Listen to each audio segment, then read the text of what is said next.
Well, that's all, the only stuff that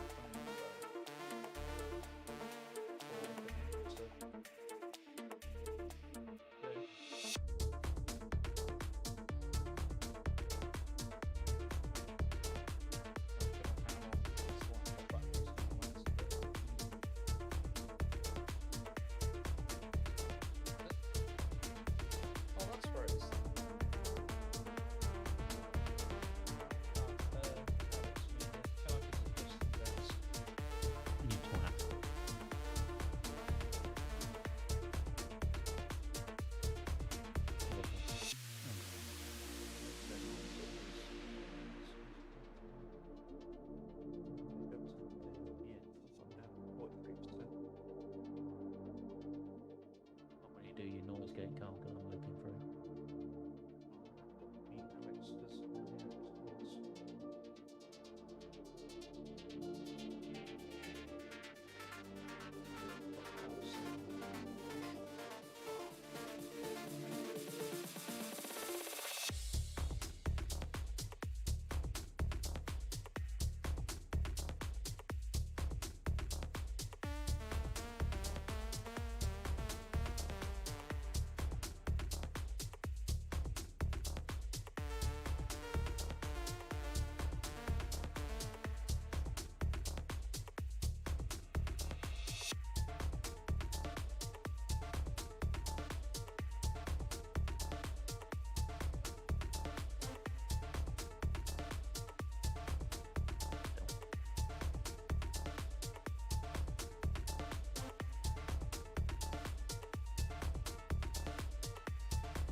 If someone's driving and on their phone, they need their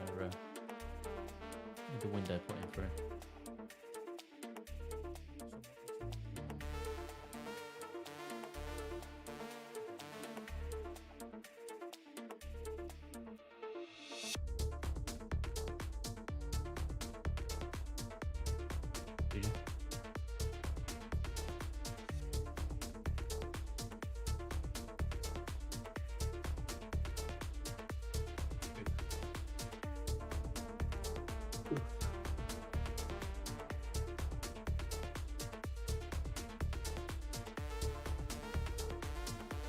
Oh, as culture says, bonjour.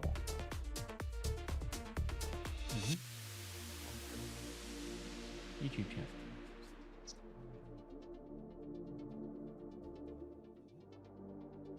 I'm on the PC as ALX and I've got the iPad on as Brabham. I've lost 2 subs. Yeah. You don't post anything, mate. Well, I've probably lost them because I posted a video. Of what? You'll die. Yeah, you need to do his noise gate. Let me have a look at it. Is it? Yeah, you need to do You don't have it ready.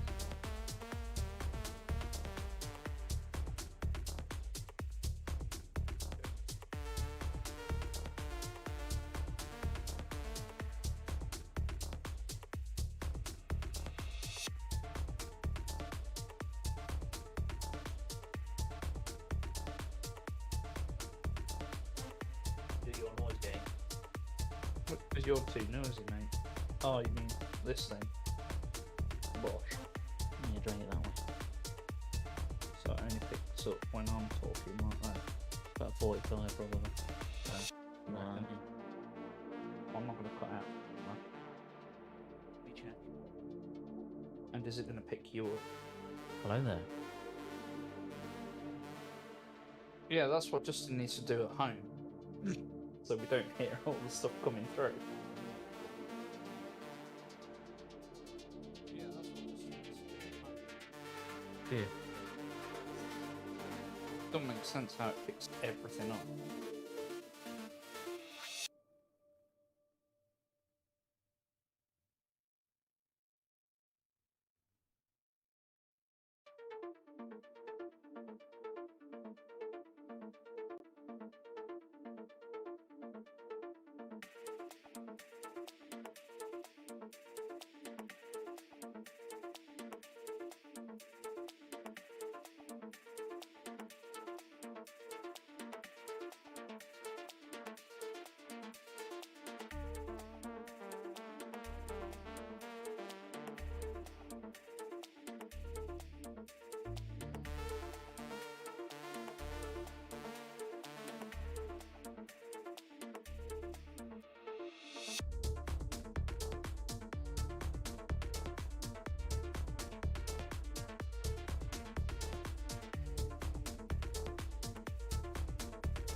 I just said to Carl, has he not got those beers in yet? He says, oh, he's probably trying to get a few down in first. No, I meant you got 3 or 4 first before Easter, so you don't have to get up again. Quick bit of neckage. Or he's before been in Six kid, mate. Right, I think we are live. I need to just unmute that so everyone can hear everything. We should be now live. Well, welcome back everybody to the Captain's Vlog. Sorry I'm late to my own party. I just got kind of mullered on the M25 by everyone doing bumper cars.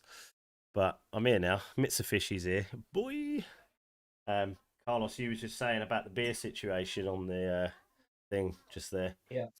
I've gone and got myself a couple of little supplies just there. That, I think, should keep me going. So, just to introduce, for the benefit of the people who are watching this after the live, because anybody watching it live may already know my mate Karlos, owner of this lovely red FN2. That's a bit special.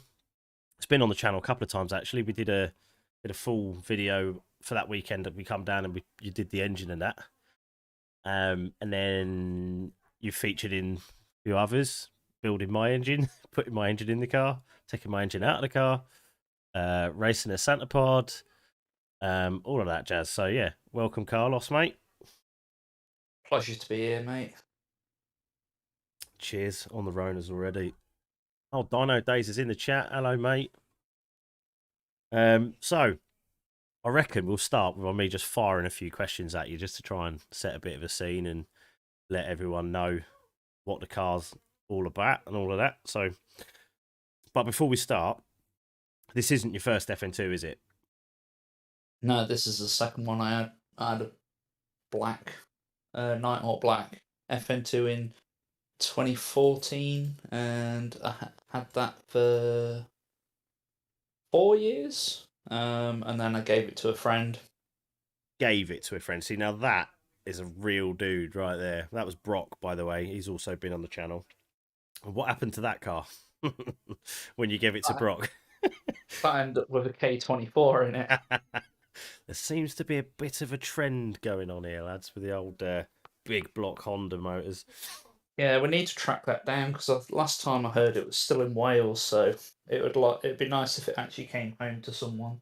That would be sick. I'd be interested in buying that straight up because my car's too rowdy to just pop to the shops or go on a tour. It's a bit too raw for that shit. So something like that would be awesome. But anyway, so the K20 that came out of that car is now the heart of my little EJ9 project. So the block that got ripped out of that car to be swapped for the Accord engine that Brock had and put in that car, it just the 2 litre block just sat in the garage for a while, and then the heart lives on, mate. It's still in the crew. It's a certified Namazoku Ripper, 242 horsepower now. Thank you to Danny Rich at Dino Days. They did a cracking job on the map on that. It absolutely fucking flies on the road. But anyway, so that's the black FN2 done and dusted. When did you get this car? How long you had it? I bought this in April 2018. I got this from the Isle of Sheppey. Oh, over that dodgy bridge.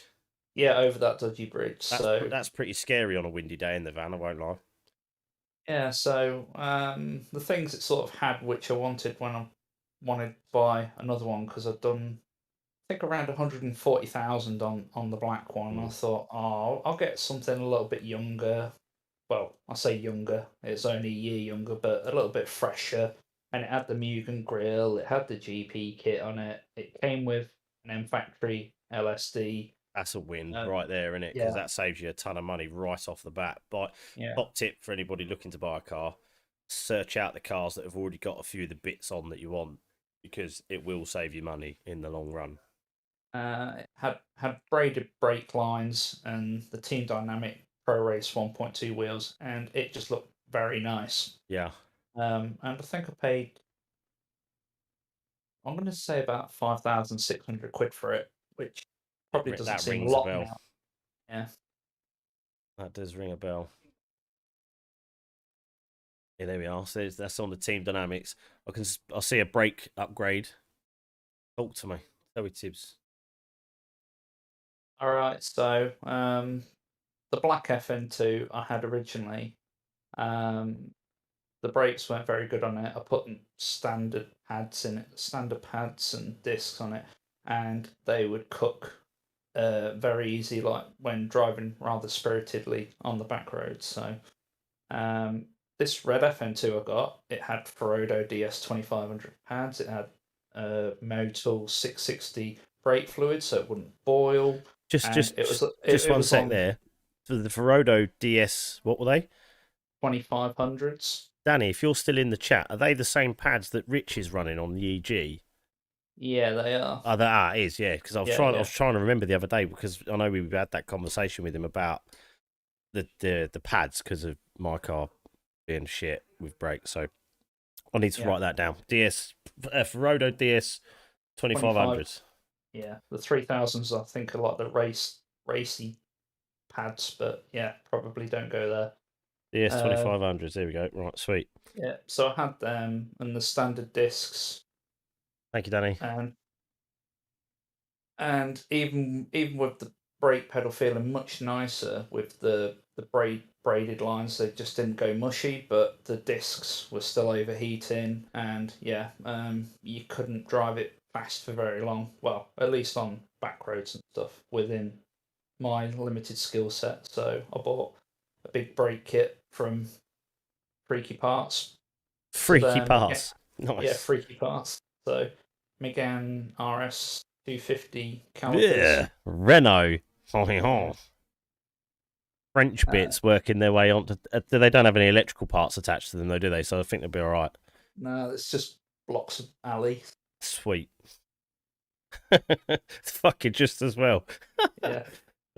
Especially with And my luck with then Peugeots and shit. Oh my god.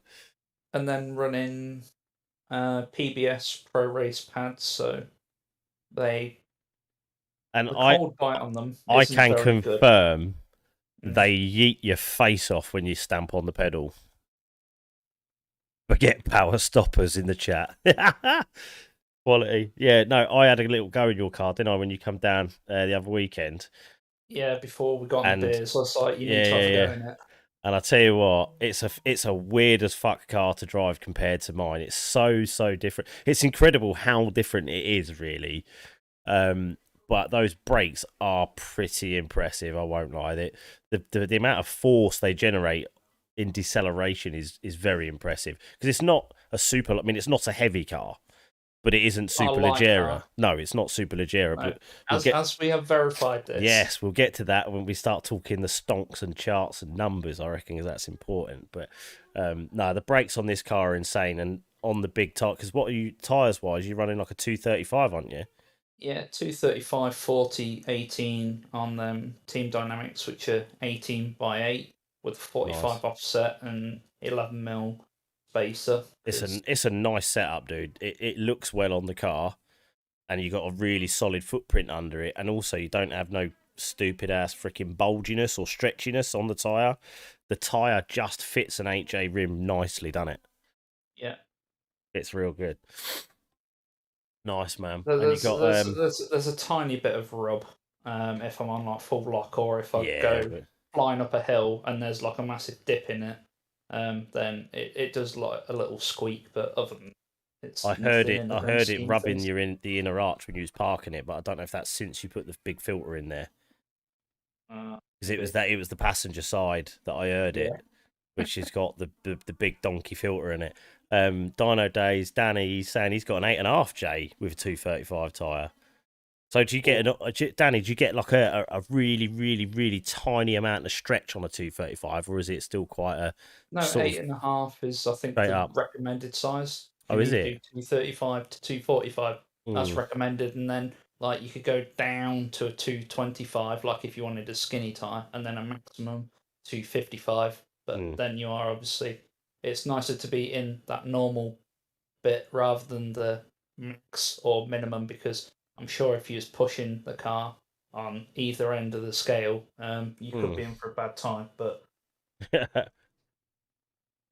Nice, man. So that's kind of the basic rundown. Chassis wise, though, you've not really done a huge amount on the chassis. I know you've done engine mounts on the front end. Have you Yeah, got full polybushed rear polybush. end? Oh, it's full polybush now. Well, it's polybush engine mounts. I've got polybush front anti-roll bar bushes, and I've got the white line rear anti-roll bar, and Yes, that makes a massive it does. difference. Because these cars were fucking slated by the media, quite famously, for not being as good as previous generation Type R's. But having been in yours with you at the wheel, it's enough to scare the pants off me, which admittedly don't take a lot, but I know what a good grippy car feels like underneath me. And that time we was doing laps of the roundabout was pretty impressive, I have to say. Yeah, just one hand on the roundabout. I was like, yeah, don't worry, look, you can just feed it Yeah. in, and Mate, it's it just so holds on. compliant. Yeah, you can feel the rear end biting on the grip. You know, it's just it ain't wanting to let go. I can't wait till we get on a proper track day together to see what they're actually like at full tilt through a corner under serious aggression. Because on the road's one thing, Mm. but getting onto a race circuit's a different kettle of fish altogether. Yeah, but there is only one thing I will say about obviously racetrack and stuff. Um, is the FN2 has horrible stability at speed. Like braking from 100, 120 mile an hour in a straight line, the back is very light and sketchy. Whereas other cars where they've got the It'll independent rear suspension, it'll be better with they the are roll bar so though. much more compliant. Yeah, 100%. But there are ways. This ain't a track car yet. This is still your daily. So At the there's minute. there's work we can do going forward for sure. Yep. Oh, air filters. I've just spotted which I've just pulled up this image. Oh, that was the large filter that you bought, the first one, wasn't it? I think I've just pulled up on That the screen was now. the fail filter. The fail filter, yeah. So let's talk about right. So I should have probably written this out so I've got a better structure, but I think we've covered the chassis of the car pretty good so far. So it's a K24 engine in there now. Let's just go over the base spec of your motor, what you've done to it. All right, so after Get ready for the list, boys. This is pretty decent. prepare your ears. So after doing the basic bolt-on mods to the K20, the FN2 is still, in my opinion, it's still very gutless. And I wanted more power without sacrificing much reliability, if any at all. So um, after buying the black FN2 in 2014, the first thing I wanted to do to it, although I couldn't financially afford it, was to do a K24 swap. And it wasn't until a couple of years ago I was This in the wasn't a new position. idea then. No, this has been something I've wanted to do for a long Yeah. time. But yeah, And then Brock went and beat you to it, the bugger. yeah, well, he had an Accord, so Yeah, you already had the engine sitting there.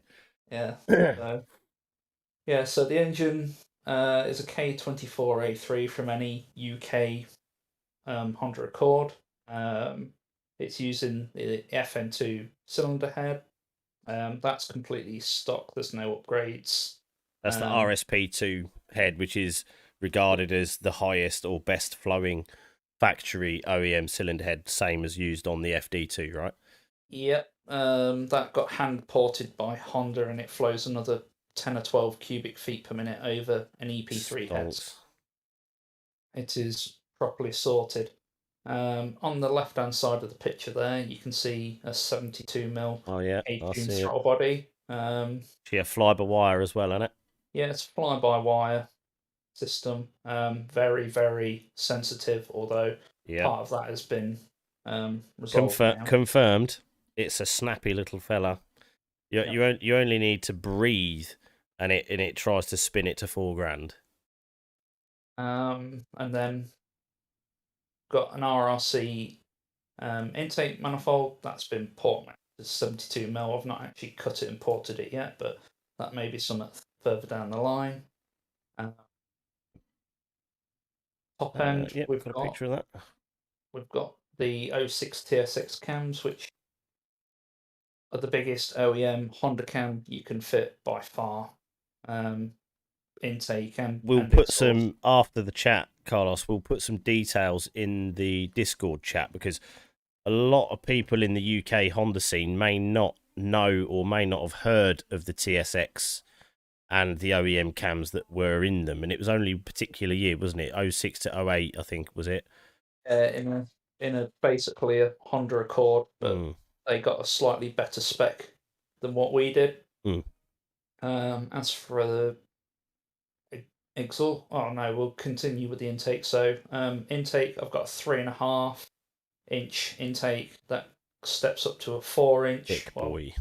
Yeah, and then that goes into a big velocity stack, which I think the filter's about 5 or 6 inches down with 6-inch bell mouth set up. So there's previously with the RSP, the FD2 throttle body, and the old intake, there was a restriction in the intake because I'm getting much better manifold pressure from the map sensor.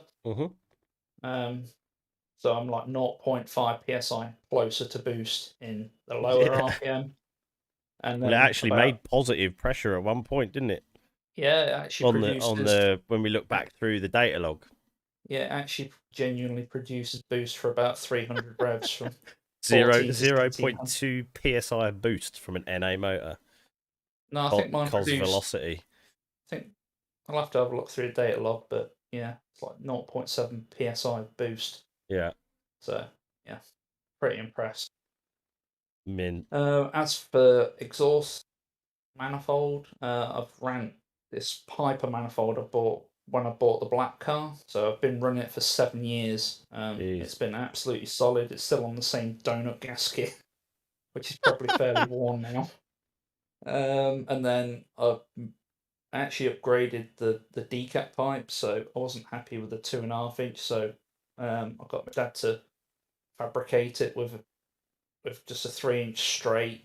And yeah, that's what we're just looking at on the screen there now. So you can see you got the nice shiny one on the right hand side. Yeah, so it was just much bigger and better. And I thought, well, at the time, at one point, was it Jesse from JCal that thought potentially it might have been robbing you of power at one point? Yeah, it might have been robbing me of power, but because of the much shallower radius and it doesn't have like a big long like kink it has to go through, it might actually be benefiting me probably with the K24. Maybe not so much with the K20 because of the airspeed and everything. Because yeah, I've got a bigger pump. The exhaust, it's all to do. I mean, I don't know the exact science, but I know that scavenging is a thing. Once the air flow and volume hits a certain point, it will start to basically suck the air out the freaking engine as well as it being blown out of the engine. And a lot of that's to do with Venturi effect, downsizing and upsizing of pipes in crucial areas in order to aid that speed of airflow and all of that sort of jazz. So having basically what you've done there is you've taken an original system which was a bit thinner, which would have given you a slight taper, so to increase the speed of the air, you've basically gone to put a fuck off dump pipe of a drain pipe on there, relatively well, basically deleting that effect. But because it's on a bigger, well, basically a bigger air pump, bigger motor, it's actually not impeded the performance of the engine in the end. No. But yeah, interesting little custom part there. KB Fab Shop. Yeah, and extra O2 sensor for my wideband to go in whenever I get under the car and decide to fit it. But yeah, rest of the exhaust, that's a TDI North 3-inch system. There is a couple of pictures there of it actually dented. And the reason it's got a great big whopping dent in it is because bit of clearance in, mate.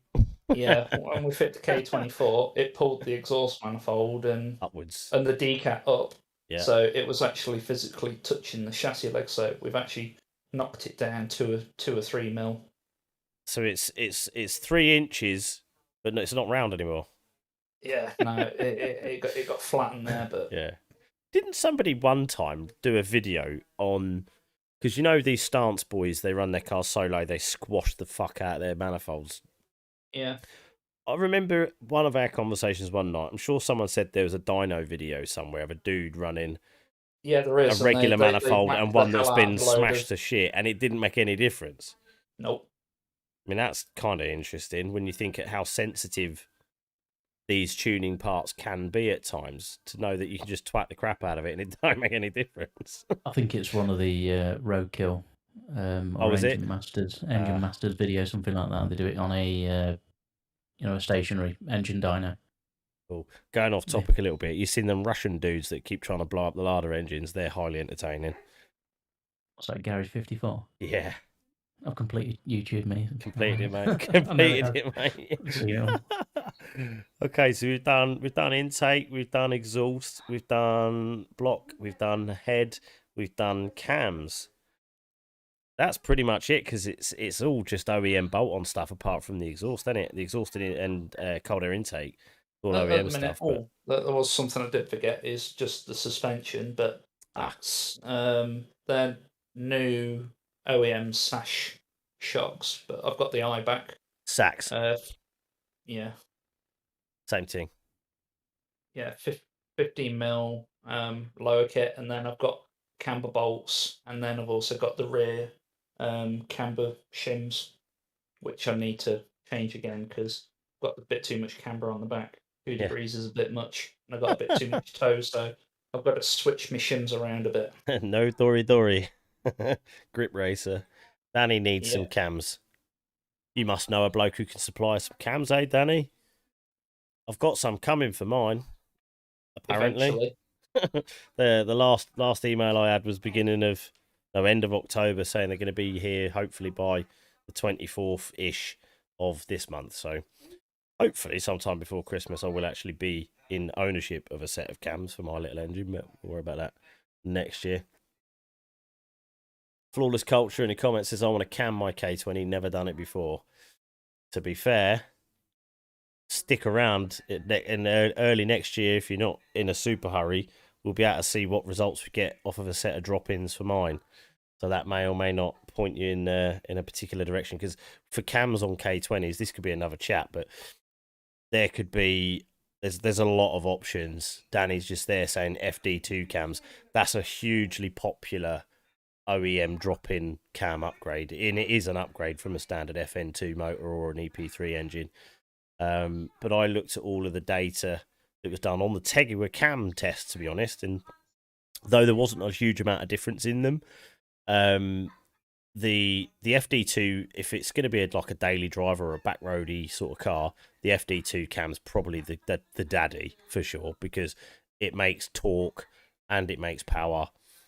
And it's just like a jack of all trades cam, if you know what I mean. It's the FD2 is the daddy of all Hondas, wasn't it, Carl? It was the collection of A28R motor. It was talked about this, I think, briefly in the last week's video. It's the fucking unicorn of K20s, because you've got a ton of time in development on that engine platform, and basically come to the end, they got all of the good stuff, put it all together, and what were they, 250? They were mad horsepower right out of the factory, weren't they? 225 out of the factory. 225. Yeah. But yeah, you just take a bit of the restriction out and boom, you got 260 nearly. It's just nuts for the thing. But price of cams probably suggest going K24, to be fair. Jenkins. What are you saying there? Are you suggesting to, instead of getting cams, just change the entire engine? Because having witnessed that a few times, I would probably say cams is actually a better option, because it's such a simple mod to do compared to swapping an engine. Yes, you're going to get much more power by swapping an engine, as we're about to learn with Karls' FN2 project right here. So Well, anyway, hold on. Before we just go off the topic of cams, that thing I sent you the other day. So the difference between your stock K20 cam and a JD, like the JDM Type R cams, is yeah, there's not actually any more lift with on the intake. So your K20 it's all on cam, the exhaust cam though, isn't it? no. So Or it just duration? opens for a little bit longer. So it has another 18 degrees duration. It's open for on the intake. And on the exhaust side, the JDM cam is actually smaller. Like it has less lift, but it opens for longer again. Gotcha. So maybe that was more optimum for the K20. I don't know. Could well be, mate. It's one of those things. There's a heck of a lot of science that goes into all that stuff. I personally went with the Tegua. I paid a lot of attention to the Tegua test because that was a great test to do. Jesse went up there and they tried out like 5 different sets of cams, all on the same car, and they mapped each time based on the cams that were in the car. But what actually was the clincher for me, if you like, wasn't necessarily the data that come out of the test. It was the ones which the lad chose to keep in his car at the end of the test. That was the one that I went with the most because obviously he had access to all of those guys there. He had access to the dyno. He was chatting with Jesse. It was his car doing the tests with all of the cams in. And then what I did is I went and looked on one of his spec lists for the most sort of the next event after that test on the time attack thing. I looked at his car spec list and saw what cams were in it, and I was like, they're the ones I'm going to buy because there's obviously a very good reason why he's kept them. And I know he had the same exhaust manifold as me, he had the same size intake manifold, the same size cold air intake as me. I was like, this geezer has got a lot of data around him. There's a reason why he's chosen that cam. I'm going to run with that. But then what we didn't realise is at the time he'd later changed some freaking valve train stuff and he's revving the damn thing out to $9,000 and making an extra bit more power as well on top of that. So there we are. Right. Cams, and more cams. Let's move on. Where do we go next? Right. The journey of the K24, because that weren't without issue. No. So, yeah, I bought an engine. Mike, that's the kid's name. Jenksix. I'm probably not saying that right, but he's saying Mike's EK is a time attack car. That's the lad whose car was in the Tegua test. Mike is his name. I forgot. So how many engines did it require to get a working, running, driving K24 swap? Well, the first one could have worked, but I mean, it would have just been a complete smokescreen because unfortunately, I'm not 100% sure if there was anything wrong with the engine because it did compression test fine beforehand. But the oil rings were just completely blocked and filled with crud now. I think there's a picture of a piston with a lot of oil in it. I'm looking. I'm not sure. Yeah, it's a nice shiny. It's next to exhaust manifold. That's not it. That's a cleaning picture. Yeah, So that's what a stock, K24 piston looks like after 130,000 miles. Yeah. And here we go. I found it. I think that. Yeah, there you go. Oh, mate, you can see all the crud in there. Yeah, she blocked hard. Yeah, so basically the oil control ring was just completely filled with crud, and the piston has 3 holes in the side of it, each side. That allows the oil to drain back down because you've got oil squirters underneath the piston to help lubricate everything. And it has nowhere to go, so it just blew straight by the compression rings, and it just smoked its tits off. So, so that one was. It's likely that a compression test wouldn't have told you about that fault anyway. No, because obviously oil's quite thick and that, and it probably helps seal it up a bit. But and you tend to compression test them when they're not boiling hot. Yeah, but you live and learn. But it's that engine's not a complete fail as of yet. So there's more coming with that. It's gonna get a new lease of life later down the road. So then, I don't know how many people know this, but I actually purchased the K24 engine after being semi-convinced by you lot that a K20 was shit and I should just get a K24. And I was like, there's a lot of talk in my ear about K24. Maybe I'll buy one because one come up cheap from Brock that he bought cheap from an unknown source, but it sort of checked out. It compression tested fine. It was a grubby, dirty old bit of kit, but it was 350 quid. And it was like, nobody can say no to that. So he had it there and he was convincing me over time to buy this motor. And in the end, I buckled. So I bought the motor and it was sat in my garage. At that point, I think we already had the K20 in my car, I think, but we didn't realise that it was completely goosed at that point. And we did that video of you getting that first K24 together, getting it in your car, and then it shat its pants, and everything was a bit like, nah, this ain't good. The decision was made by you guys to pull it out again, and it's like, well, we need a block. Well, no. We had one more error before that because we thought it was ported cylinder head that I put on with the new valve stems, and we thought, oh, it could have been the head, but we didn't find out the issue with the block until we'd Pulled taken it the head apart off, again. we pulled it out, and we'd done it all again. Yeah. So I think that was only like a month or so later, and then yeah, we decided to do the bullseye thing. We're gonna gamble, Jim, and Yeah. you're kind enough to sell me that engine at the price you got it Well, from. mate, look, you got to help a brother out, mate, when a man's in need, and you got some bits. Just, I mean, it was literally just sitting there. I hadn't actually committed to that project yet. There was still a bit of me that wanted to experience the higher revs of the K20 as well. Anyway, so it all came good in the end. So anyway, I sold my motor to Carl for what I paid for it, and that then got turned around, got in the car. And it was a Gucci, wasn't it? It was a winner right off the bat. Yeah, it just worked. So as soon as we got that engine back, we literally just pulled all the sensors off my engine that we needed to, and we literally ran it with no gearbox. We saw the flywheel spinning, and it was like, Yeah. that's a bit dangerous. So we just filled it full of water, made sure it didn't smoke, and then was quite happy to tear the engine down. Well, these are the At things that you have point. to do when you're working on a driveway. You know, you can't always do everything by the Yeah, book because you sometimes haven't got access to the right equipment or no, don't have the and time to just go, we'll leave it there for the night. And, yeah, you want to try and get it wrapped up by the end of a day kind of thing. yeah. And bearing in mind, it was just two guys with a set of Halfords spanners, an engine crane, an engine stand, and Oh, we not had the that Halfords engine. gear, mate. I'll tell you Uh, what, for what it costs, it's some pretty hardy gear. yeah, but it just goes to show you don't need expensive, fancy tools to get the job done. Yes, you do need a torque wrench for certain things. Yes, you Yeah, do of need a course you do. breaker bar and bits and bobs, but we But had that engine in and you- out. 150 quid in those two tools there to get half decent kit in your box, and you're Yeah, away. And this is why I we think had. a lot of people do it. Yeah, I think we had the engine out 3 or 4 times that week, and we had it built by Sunday because we picked it up from you on Monday, I think, Mm.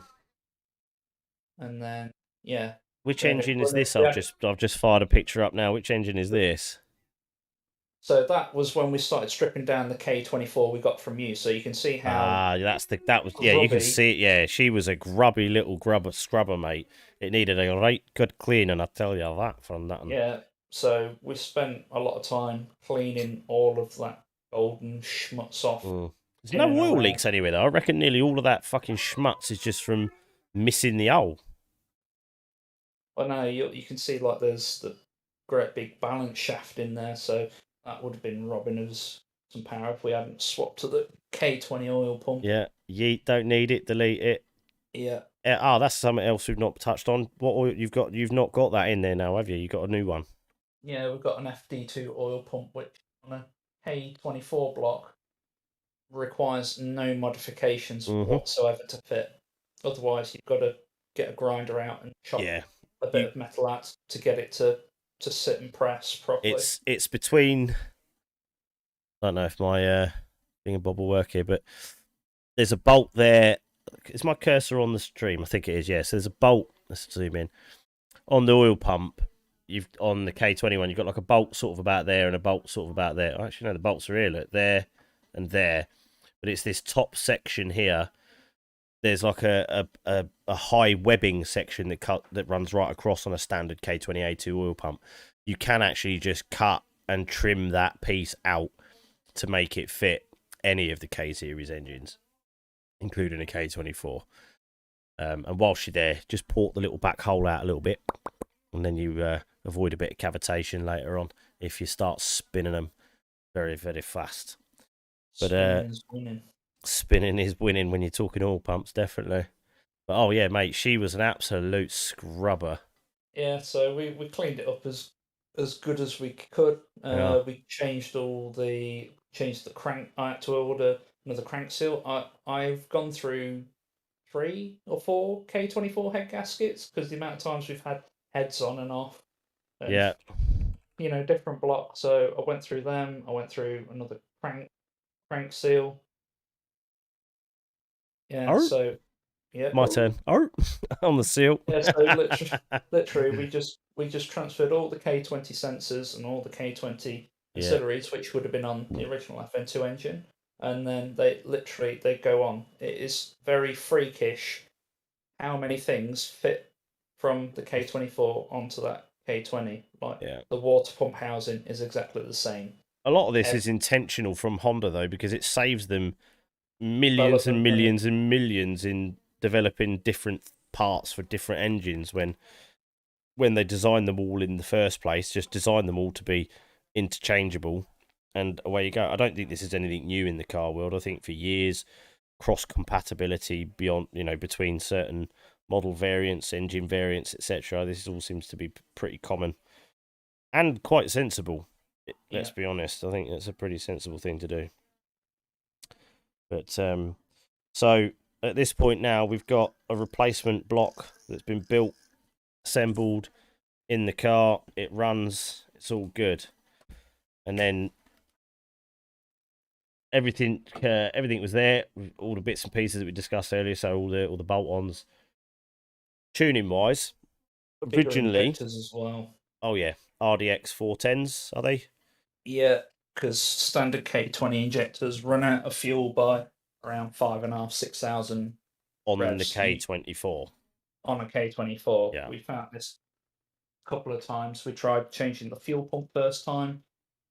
This was on the black FN2, the original Mm. car, and it wasn't a supply issue from the pump. So then we went to the RDX injectors. Was it so you see on the data logs at the time? Then was it just running out of duty Yeah, cycle? literally, like the duty cycle was at 100% Eesh. before 6,000 revs, and then you literally just see that we kept adding fuel in lower down, and then all you just saw was it just leaning out horrendously. Mm. So, um, we don't have a fuel, can't up the fuel pressure or anything. Point. Not So on a stock fuel system because you got in no, tank because we've got to pump return and this. Yeah, the regular pressure is regulated from inside the tank as well, isn't it? On the FN, that's correct. Yeah, the EK or EJ K swap boys, we have it kind of easy because they're built around a return style system off the bat. So you buy 2 AN adapters and a cheap fuel kit consisting of some line, some parts, some AN fittings, a pressure regulator, and a fuel rail. And literally in about 2 hours, you've got a fully functioning pucker return style fuel system on dash 6 lines. So it's a lot easier because with mine, as we found out later on with my car, the fuel pressure regulator that they sent me wasn't the one that I ordered. So it actually doesn't go down to the stock pressure level of a standard K20 requirement, which is, I think, what is it, 45 to 50 psi or something? 45. Yeah, 50 PS. But Mine's running at more like 55, almost 60. And that is literally as low as she'll go, but it doesn't seem to hurt it. So, and because it's a return style system as well, you're not going to be forcing excess pressure into places it doesn't want to be. It's just going to piss fuel back a bit faster than it would have done before. But anyway, so all that's done and dusted, and now tuning wise, it was E-Tune to start, wasn't it? yeah, spoke to Steve from eTunes, made an inquiry with them, told them the specification of the engine, everything. Told them I wanted the cam angle limiting because can't run full cam advance on a K24 No, where do you with a cap it? K20 40 degrees, is it on? 40 degrees is very safe. You can run it up to 45 degrees, but like the tolerances for Honda's piston to valve clearance something like 32 Al. So Right. literally, you Not a have lot. very small margin for error. Yeah. It's point like the Tiger. With like a tiger. So yeah, I asked him to limit the cam angle and that, and then after we did 7 revisions. We did have some issues with the fuel sender picking up. Like when I put a load of fuel in it, it wouldn't register, and Mm. after a couple of map tweaks, and that sort of sorted that problem out, and also the crazy mile per gallon. It thought it was doing like 70 to the gallon on part 70, 80 gallon on part throttle, and Yeah, it's that's wrong yeah. as. And it thought I was doing like 60 to the gallon. That would have been brilliant if it would do that, but in hindsight, no, it's just some calibration issues. But we got over it. We got it sorted, and I was very happy with it for a while. Bearing in mind, we still was using the stock intake manifold and I think the FD2 throttle body at that point. So it was just the OEM plus setup at the So time, and then you already changed to an FD2 throttle body previously yeah, then? yeah. I put that Ah, on. I I forgot put about that that. on my K20, and what was quite interesting because I ported that RSP manifold, so Mm, I opened up the trumpets, port matched them to where yeah. they bolt up, and then smoothed out that Never bottom had it residue. dynoed with the K20 in there, did you? So you don't know what it made. No, but with that 4.7 final drive I had in because I had gearbox issues and Mm, basically had to have my whole gearbox rebuilt by Honda HQ with new bearings yeah, and everything. And yeah, I remember that. it, it, You it got a bit felt very munched. slow. Yeah, yeah. The casing was dead. The final drive was dead. I was really sad about the final drive because second hand 5.1 final drives are not cheap. No. Um, I do have plans to go to maybe a 5.33. Yeah, we talked about this the other night. We revisited it because the performance in that engine is there now, but I Yeah, think its scamperability on the road, its physical pace on the road, is being it's the handbrake on its straight line speed now and acceleration is that fucking final drive because that car ain't designed around that final drive. You got a lot of height in your wheel and tire setup for that final drive. yeah. But It's just like running drag brake on your RC car. yeah, literally, mate. And once you manage to get that swapped back to a shorter ratio, that thing's just going to be like that'll be a bigger difference to feel on the road than what it did between your first iteration of the tune and where it is now in terms of actual butt dyno feeling on the road. That shorter ratio will make such a difference, honestly. Plus, you got the Yeah, lightweight flywheel as well. yeah. M Factory 3.9 Yeah, kilo flywheel, and there's that some was on the fucking car. there's some proper good parts in this car, and it's a bit of an experience, man. It's an absolute machine. So cool. So let's talk fucking numbers. Oh dear, here we go. Getting on the stonks. Let's talk the dyno numbers, right? Um, where were you at after the first? So Tune. E-tunes. Yeah, E-tunes. You took it to JCal, Yeah, and you had it our run initially off of the E-tune that you had done on it. So let's pick the story up from there. I reckon that's probably a good starting point on the power stuff. yep. I think I sent you a picture, didn't I? I'll put it in there. The I'm looking at original. something. What was the It'll two have the two weird two like seven? hub. Yeah, got it. Yeah, that's the one. 227. Right, there we go. So this is the stonks map. There we go. That's nice and large on screen now. So this was the initial power run I think. of the 227 wheel horse 181. If it says as presented, then that'll be Comments. There's no comments. Or is 227 where you ended up? Hang on. yeah. No, there's Boo. another one. I think maybe where it's just got both the graphs. Max power. That says 436. That's someone else's car, mate. I might have uploaded the wrong one then. Where did you send it? Oh, hang on. It should be in the Google Drive thing. I Ah, think. right. Hang on then. No, that's not the right one. Should have labelled No, them, but that's not I've been a bit of That's Bit of not glitch. it. There we go. Yeah, No, that's that's the one. not it. I'll be giving all the games away.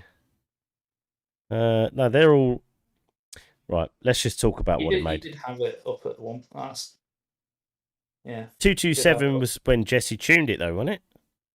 Yeah, but there's one of just a graph, and you'll see one has a purple line and one has like a black line. You did have it open, but there's a bit of a delay between your stream Yeah, and hold on. I think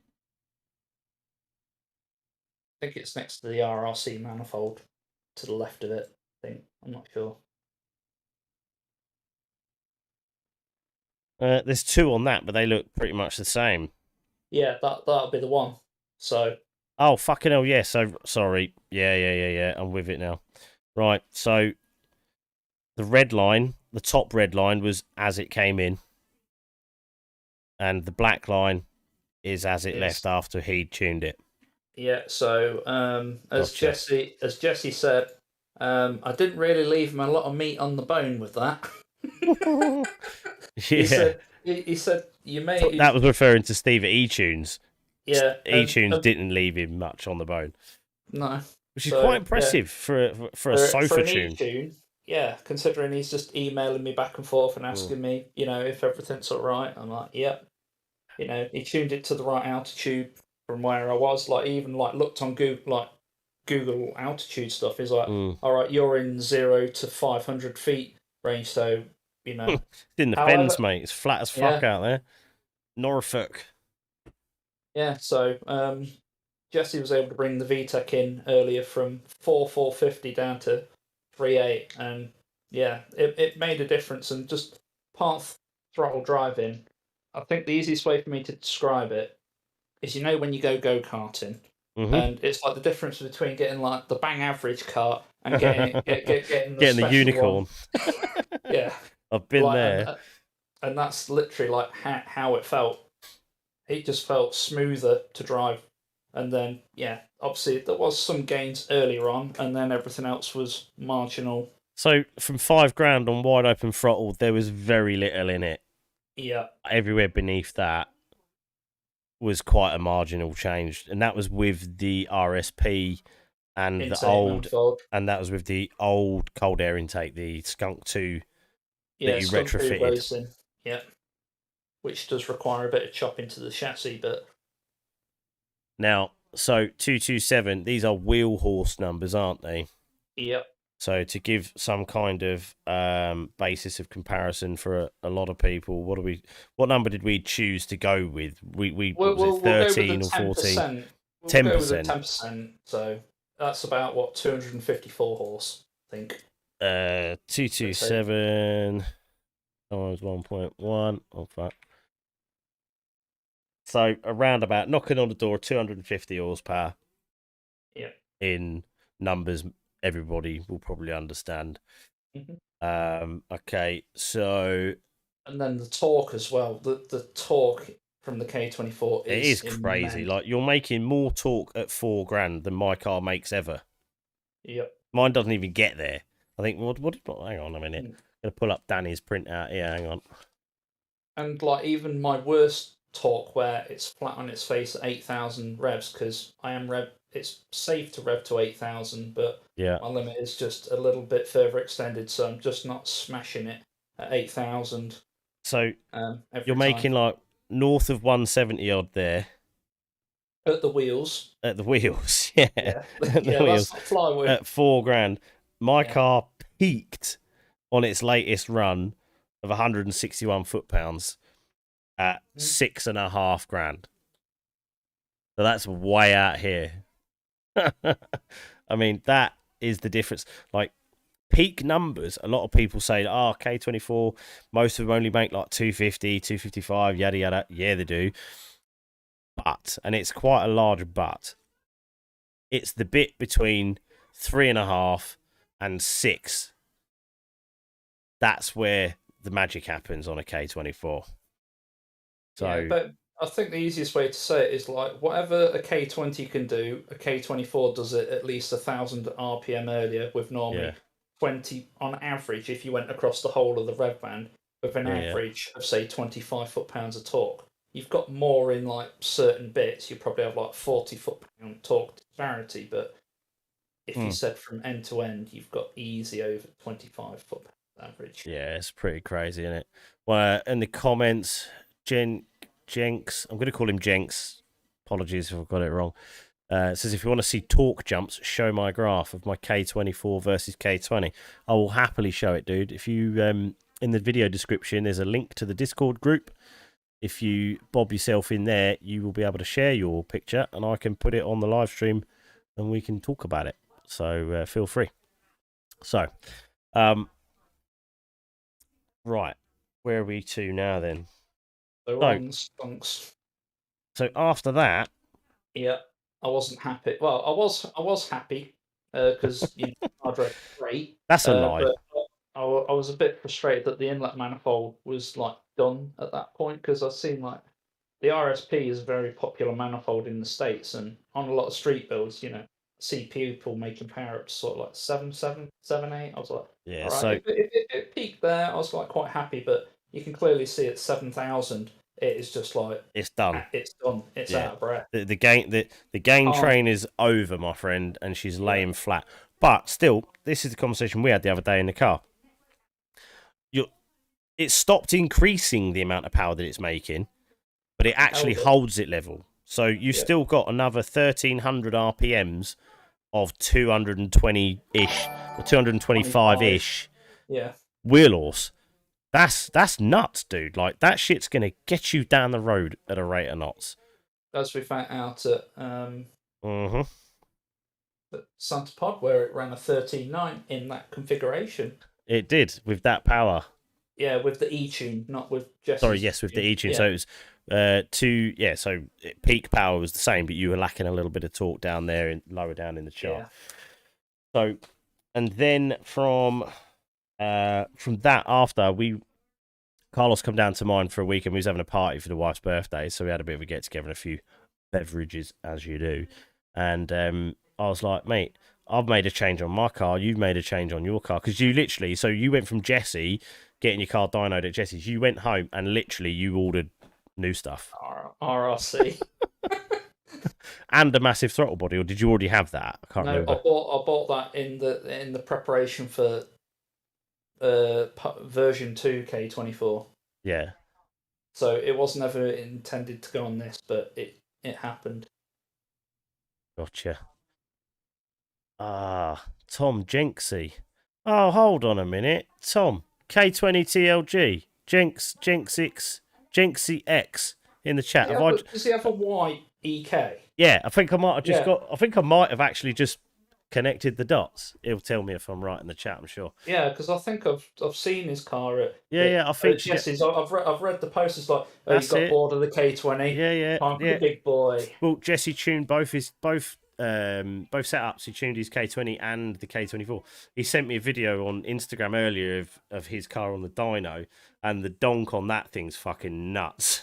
I don't know which engine it was in in that video. He'll have to, if it is him, he'll come on and he'll tell us. But do you need to give him a role in the Discord? Does he need a role to post? No, I changed it. So here we go. He sent me a chart now. So he's not showing on the Sammy Pie, that's him. Yeah. Yeah, we got it. I finally connected the dots. Hey, welcome, Tom. I fucking know who it is now. Me trying to pronounce your username. It's obviously whatever. Anyway, we're there now. Wait, that ain't the one, I don't think. All right, well, I'll wait until you sorted that out. So, yeah, so Karlos did his Jesse tune. TDI South, Hub Dyno, all that jazz. Went home, spunked a ton of fucking money because he was happy with his tune. Yeah, I couldn't believe it. The £160 tune was an absolute ripper. Well, no, it was, yeah. But then you had to spend more money getting it verified to be a ripper and then make a little bit here. And then he's like, right, that's verified where I'm at. I now know where I need to go. So home he went, internet on, ton of money down the hole. Ordered. We're a little bit further down the rabbit hole now, boy. So, right, there we are. And then we had the party at my house and we went up to see Danny and Rich at Dyno Days. Because we're not competitive at all, me and Cole. So we didn't want to compare numbers or anything. And people say, "Oh, dyno numbers is just pub chat." That's right, and that's what we've called this vlog. It's this live stream. It's pub chat. So we took both cars on the same day to the same dyno and did power runs. So obviously, Rich never touched the tune, nothing. They strapped the car down and they did 2 power runs back to back in the same conditions, and this is what happened. So I say this is what happened. I probably should have queued these pictures up first. Where are they? In the Stonks chat. Whose is this one? That's mine. Need to go further up for yours. There's yours. Right, gotcha. So the K24. This was after you'd done your upgrades. So what was different for this run versus Just your other run? RRC 72mm throttle body and just a smoother transition on the intake pipe with the velocity stack filter. And I had done fuel tuning, but I had not done any VTC or ignition adjustments because I'm not confident enough. Well, not massively confident, and it's hard to do it on the road. It's much easier to do in a dyno environment. Hence why best place to get things done. 100%. Dyno's it's a Tuning measurement. tool. It's a measurement tool, and Yeah. it's a relatively controlled environment, and it's an environment where you can get repeatable results, and it's the only way really that you can verify whether things you've done have had the desired effect or not. And that was literally the reason why we went to the dyno that day. It was primarily because I had my car dyno at dyno days, and I was happy with what it made. Yeah, I sound like you, Carl. I was happy with what it made on the day, and then I went home and I tore it apart and made a load of changes.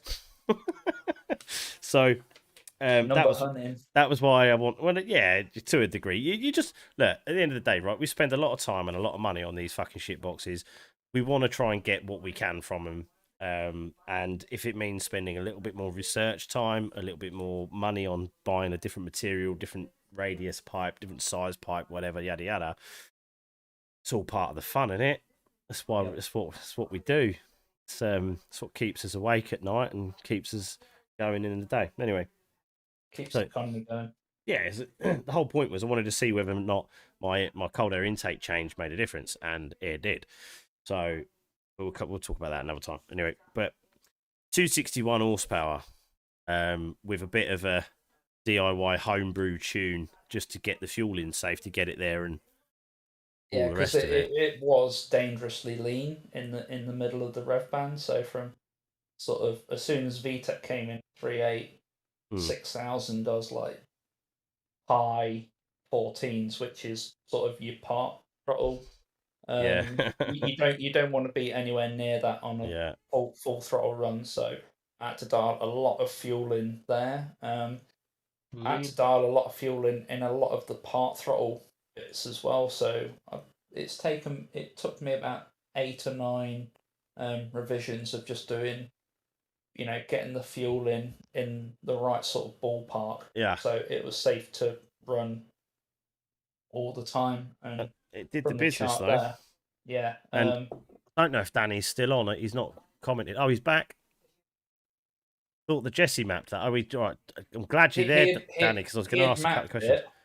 He had mapped it, but then he mapped it, and then Cole made a load of changes. He changed the inlet manifold and the throttle body after having it mapped by JCal. So with the RSP, so that's it. Yeah, so horribly lean. So I had to make changes, but I knew it wouldn't be 100% optimum. Yeah. Because there are other factors and tables which need adjusting. Like, did you data log the power runs? No, I thought I did, but then I think my car must have got switched off, and then it must have got switched on again, which I think turned off the Flash Pro. So right, gotcha. Yeah. So you didn't perhaps get to check to see the AFRs for the dyno runs like we did with mine.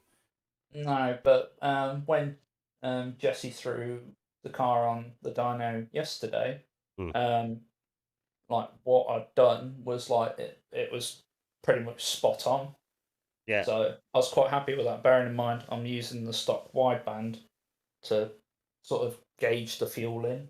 Um, Yeah. it was in the right ballpark. It's safe as brick houses. So yeah, I'm happy that. Safe is good, but safe isn't always super powerful. So Not necessarily, because if you can make, like, if say for instance, like my car, it makes the same power at 12.6 as it does at 13.3, hmm, you'd run it at 12.6 because it just run cooler.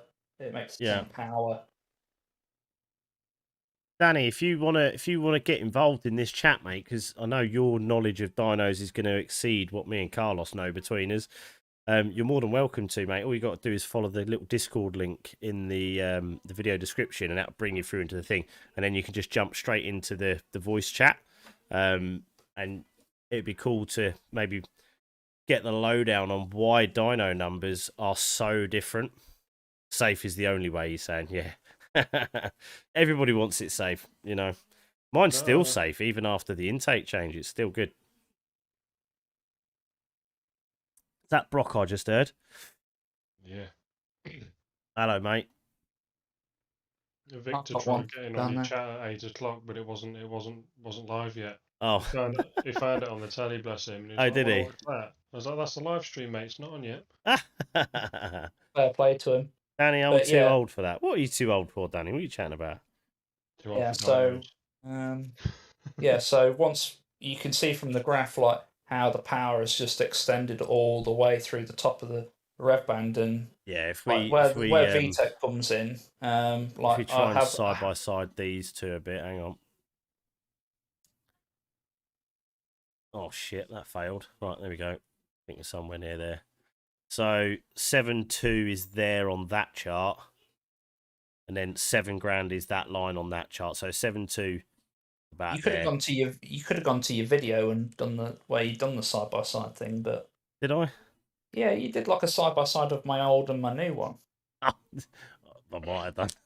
What what got me when it had the RSP on it was how like the power was happily climbing, then it just suddenly went nope, and just Plateaued. it's like yeah, it's just And Yeah. like it normally like it try and curve over as it starts to fall off, or there it just went nope and just went it, I think it it's where velocity hits equilibrium to the point where you can't force the air to go any fucking faster because of the design of the because of shapes involved. the length of the trumpets. Like, if I'd Yeah. cut them trumpets down by 25 mil and welded them up, Mm. that power band would have carried yeah. on much nicer, and the wave of torque and everything would extend further. But I Yeah. Yeah. probably would have lost a little bit, maybe down low. But um, we'll get to the post tune graph some point soon. But yeah, the power and torque was just, it's a lot more flatter with the RRC, and it just carries it out much better. I'm just trying to find that bit of the video, Carl, that you was on about. Anyway, the video's on the channel if people want to go and see it. It's just the K20 versus K24 dyno video that we did over at Dyno Day. So if you want to go and check that out, feel free. Tom's on it. What's he saying? Here we go. Right, we'll come to Tom's in a minute because I do want to look at that. But yeah, so the long short for the two manifolds is it hit its peak at 7 grand on the RSP and then held that to redline, but didn't gain any more. The difference when show. you go to the other to the RRC and the bigger throttle body is it doesn't plateau anywhere. It just keeps climbing. The gain train is solid, and she's heading north the whole time. So peak power, peak power 7.8. Yeah. You're It done. also go to show that an RSP on an FN2, there's no real need Works. to change it out. Not really. Not on a K20. But Yeah, see, not, that's not on a 20. It's Honda like, know what they're fucking fine. doing, man. You got to trust these OEM engineers. Like they've been making these high performance 4-cylinder engines a long time. They know all the science behind the barometric pressure bounce from valves opening and all of this stuff, and they make them work. Like and that's how they got that extra little pickup in torque on that car by matching that inlet manifold so perfectly with the K20 originally. Wow. There we go. It was about it's a balance between mid-range power and high end, which because the car was heavier, it's got the shorter final drive. It just suits the characteristics to try and help get that big mass moving. Whereas for the EP3, it doesn't really matter. You've got the two-tone Dr. Jekyll, Mr. High VTEC. It's all You got a optimized car to make. that's a lot. It's all optimized to make the fatty boogie. Yeah, It's one of them things, isn't it? There's a couple of different changes between the EP3 and the FN2 in terms of like the mechanics of the car. The head is the Yeah, biggest the difference, the really. engine and gearbox and stuff. Well, my friend Charlie had a stock EP3, which was low mileage. I think it was 50 something thousand. I had a 30,000 mile FN2 at the time, and also our friend Reese had a Mark II Focus RS. Now he drove the FN2 and the EP3 back to back, and when he came back in, he said EP3 is more fun, but he says that FN2 feels faster. Yeah, it's just and on paper, apparently not. no, but the it butt was just like dyno, the the butt FN2 felt dyno tells faster. you what to feel, doesn't it? Yeah, it's just one of And them that's things. why the feeling of a car is super important. Like numbers is only part of the Equation. fucking deal. Yeah, and like the only reason we've done all of this data comparison is because as individuals, Karlos, myself, and all the rest of the boys, we're just trying to get the most out of what we got ourselves. We're doing what we can to try and make the most out of what we got. That's all part of the fun. Like Mr. Hennessy said, I don't want to reinvent the wheel. I just want to make it faster. Yeah. Turbochargers. Big ones. I want it all. As Kevin and Perry said, I want it all. Yeah.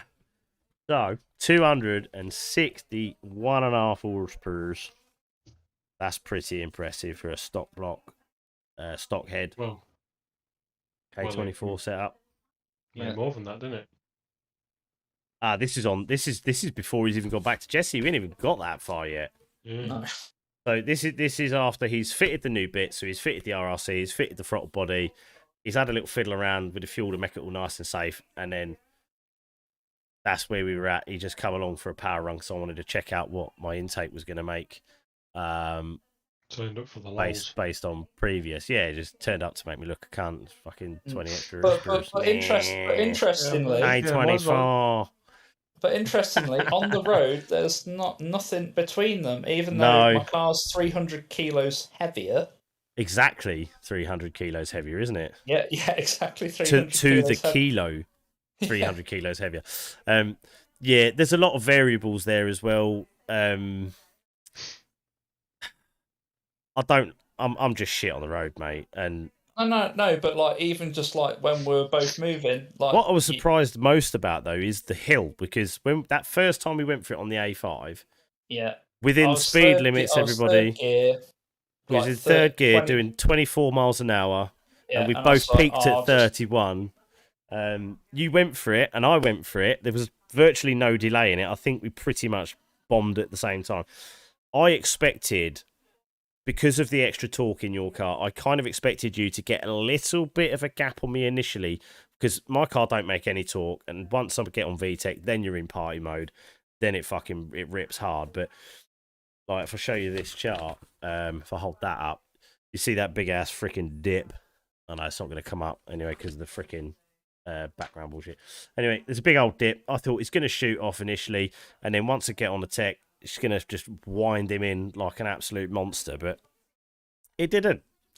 It kind of didn't. And then I backed out because it was wet and I got scared.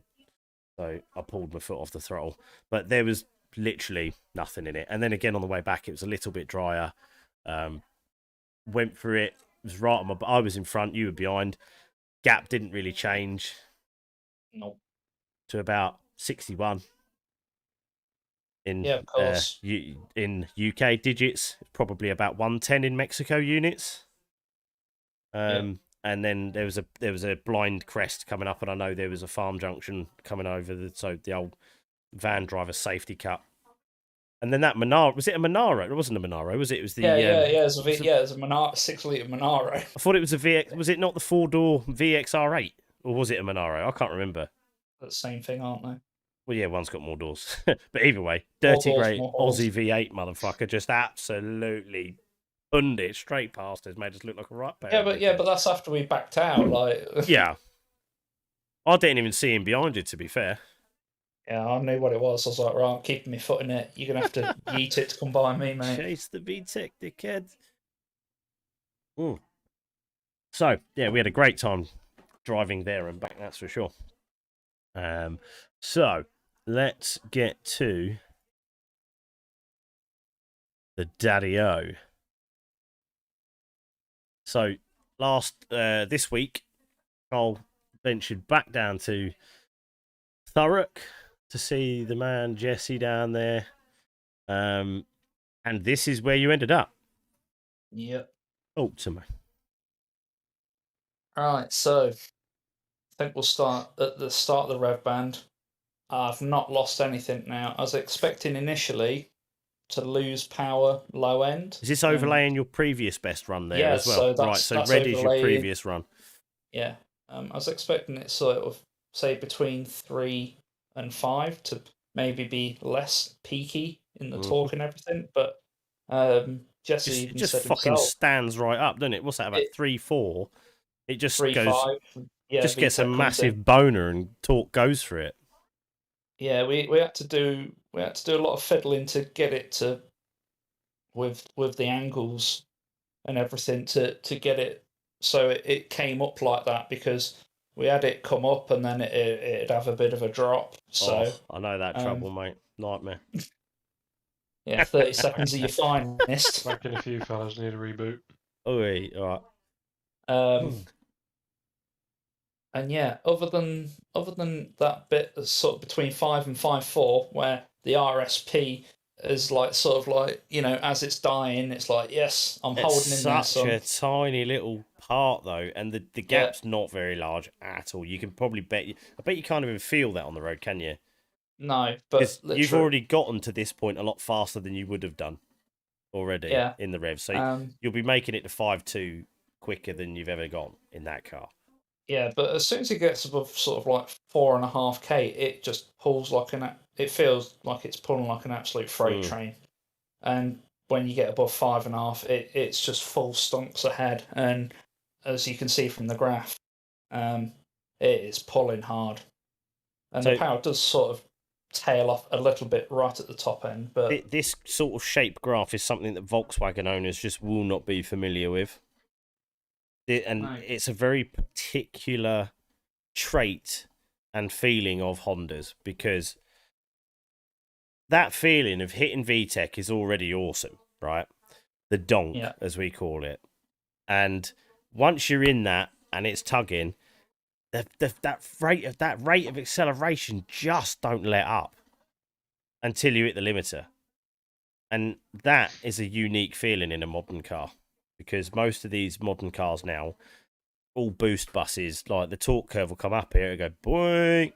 By the time they get to $5,000, they're just fucking done, finished, game over. Next gear, please. But yeah, it's just something awesome, that feeling about just tugging them revs right the way out to the red line. It's just awesome, man. So awesome. Remember my S60 car made peak torque at peak power. What, the peak numbers are at the same RPM? Yeah. Oh, mate. Freight train. Near as damn it. They use that sort of power curve for pulling houses down on bulldozers. Yeah, so this time round, I made peak power at 7,660. We'll call it 7.7 for argument's sake. Yeah. And I made 240.6 wheel horse. So I've made strong numbers, 13 more wheel horse at peak, and it doesn't taper off. I've still got like 238.7 at 8,000 from this graph I've got in front of me. So what was where was the peak power on the RSP? It was even lower than that, wasn't it? No, it made peak at 7,550. It made like 227.1 there. But from like 7,000, it made 225, and then even at 8,000, it still made 226. So it was literally flat as an ironing board, mate. She's horizontal. Yeah. Happy fucking days, mate. But So like at 6,000, I've got 10 more wheel horse. it's just, it is crazy. Yeah, for such a small change. And Jesse couldn't believe it himself. He was probably expecting we'll probably pick up 5-6 wheel horse. But that's a shopping from this. trolley engine, mate. That was a granddad wagon engine. Yeah, it's not even a race spec engine yet. And what do they make stock? They were about 190, were they? 190, yeah. And it's now making 272 fine English horsepower. Well, More if often we than not, stick they with the tend to. 10% thing, it's what did we say it made? 268. 264, I think. 264.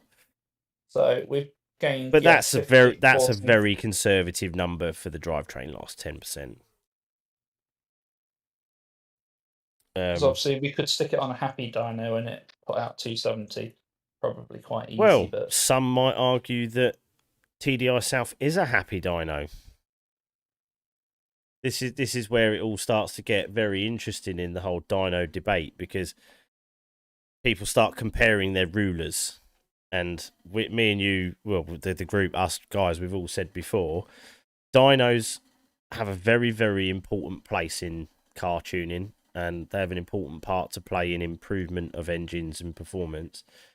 But when you start comparing one dyno number to another dyno number, it is very, very, very difficult to make clear comparisons, because weather, all of that stuff, Danny is always going on about how the weather station feeds the data into their dyno, so it's always accurate for their corrections. It's not something that's user input. And I know other people with other dynos have to manually input their weather data, which is a point of fudgery. There's also a ton of other stuff you can do to start pissing around with the dyno numbers and everything else. But when it comes to comparisons, like in a minute, we're going to have a look at Tom's chart for his. I'll find a picture of it on Instagram and I'll bring that up on the screen. Tom's K24 EK. That was tuned by the same guy on the same dyno as yours. yeah, So for all intents and purposes of comparison, those two engines, it's safer to make comparisons between those than it would be between, say, a K24 in your car tuned by Jesse down on TDI South and somebody who's been on Street Racers dyno. all right. Is that one known for reading very high? Is it one of them big single drums or something? No, it's a little bit of a setup. It's a you know the Mustang dyno that PFI have got, Oh yeah, the all-wheel drive dyno. yeah. So it's essentially one of those. Mhm. But he tends to run cars on just the front roller of the front pair. So rather than dropping the wheel between the two rollers, as is intended to be used, he puts the wheel up on top of one half of the set of rollers. I know what you mean. You know what I mean, or you don't know what I mean? Yeah, I know what you Yeah, mean. you know what I mean. Yeah. So that's how you Hangs, get. hangs it on like it's a single drum. Yeah. Not a dual drum. But the machine is built and designed to not work like that, because it's, as Danny's just said, accelerating a different mass. That's exactly what's happening, because the calculations within the machine are designed around the wheel spinning both sets or both pairs. Because if you've got matched pairs on the front, matched pairs on the rear, because it's all drive, it's designed, all the parameters and all of the maths is all based around the wheel contacting both rollers on the front. But no, he drives it over the up and on, and then does the thing. And this is how you get bone stock K20s with the PRB intake manifold, a 2.5 inch cold air intake, and a 2.5 inch exhaust, making 253 horsepower. Legit. Watched it. I watched it on God's own YouTube. 250 odd horsepower. I was like, what the fuck? James Hunt reference here and just say that's a load of bollocks.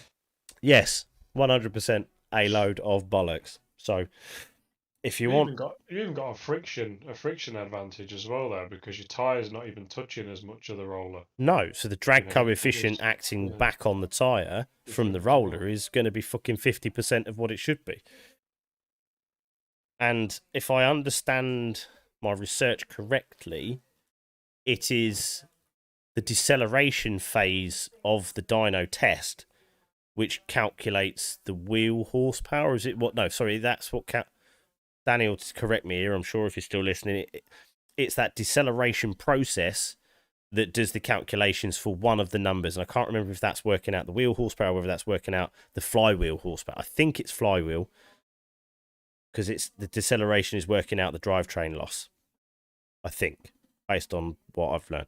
Anyway, Yeah, maybe I'm not an expert. got resistance of some sort when it's decelerating. There's a whole load of science and maths involved, which I'm not totally fluent on, but I know enough of the basics to know that only running a machine on 50% of what it's supposed to be using is not going to give you accurate numbers. However, that said, if you're verifying a change on a setup in the same day, so say for example, car A goes to said shonky dyno with weird setup and he does a run, he takes it off and he then changes the exhaust or he changes the intake or he changes the manifold or whatever and then puts it back on, that shit method's still gonna show the difference, or at least it fucking should. But anyway, what's this here? Tom saying saw a Civic for sale a while back, was like 254 and it was a bone stock K20 swap on a 2.5-inch exhaust, and that was done at street races. There you go.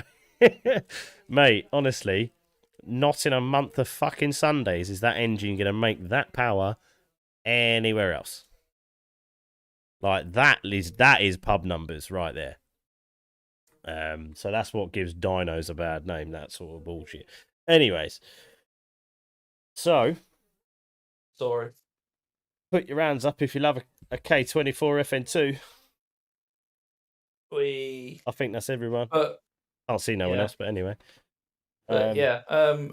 Jesse actually put an article up recently about like why the FN2s don't seem to make the numbers of the K swaps, EP3s and that. Yeah, they don't. Well, they just never do. You see that on dyno days as well. That Rich and Danny have touched on that a number of times. That even changing fuel pumps on them, they don't like the power. What's the power difference between an EP3 and it's supposed to be what is it, 10 horsepower or something like that? I don't know. That oil pump ain't robbing all of the 10 because if you change it, it don't give you the full 10 back. No, but it gives you the rotational mass. Mm-hmm. It gives you that advantage. Yeah. Because some will be more draggy than others, because some people have swapped them out and they've gained no power, but on the road it feels nicer and that to drive. Yeah, but dyno figures again though, innit? Like, this is why I'm a little bit against street tuning to some degree. I know that there's a lot of very, very talented street tuners out there, and people will argue that a street tuned car is quicker on the road. Well, you can get it to generally about 90% of it. But you're never going to get all of it on the road because you don't have the data in order to extract all of it, nor can you compare run after run after run because you're basically trusting your human body senses, which can be cheated and disorientated by varying conditions. So it's not accurate method of measurement. It's also not safe doing third, fourth, or fifth flat out runs on other than like roads like the Mexico 69 or I only know one road where it's safe to do a fifth gear pull, and you can only get on it going in one direction and you can only get back off it going in one direction. So each time you want to do it, it's a very long round trip. Yep. And I'm not going to tell anyone where it is because they'll send the police there and ruin all my fun. Anyway.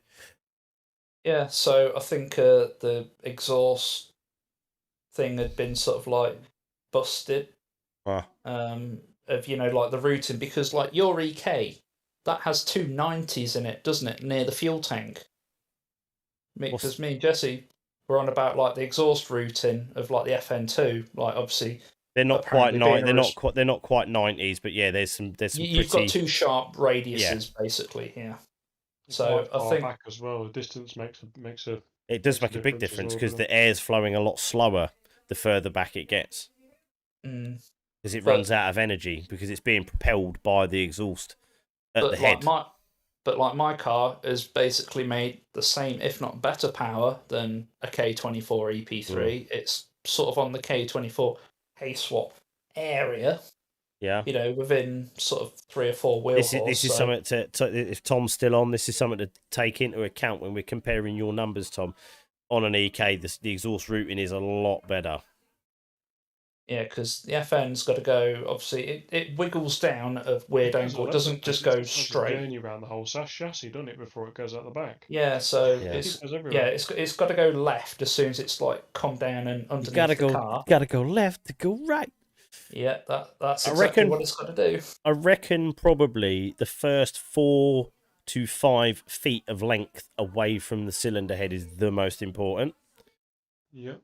And if you look at the layout of an FN2, that's where all of your bends are. Because once you get past the 5 foot, if you was to put a measure on it, look, tape, once you get past 5 feet in length, you're probably just about halfway down the driver's door. So you're on that nice long straight bit.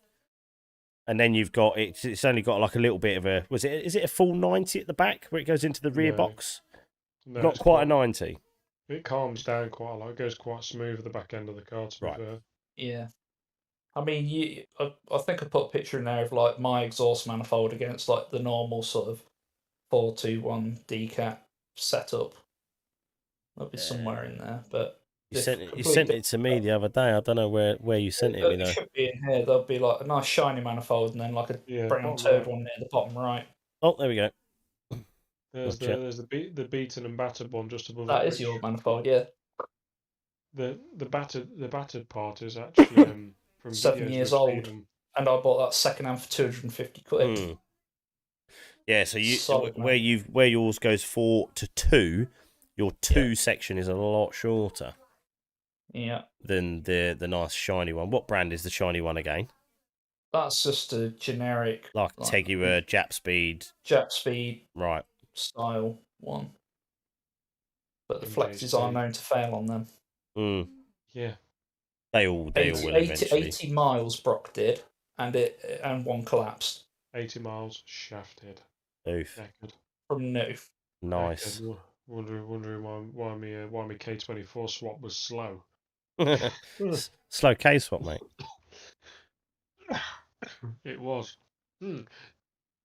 Anyway, first started up, it sounded real good. Sounded quite nice. It was quite peppy for a while. Started tuning it, and it got slower, and then all of a sudden one day sounded a bit weird.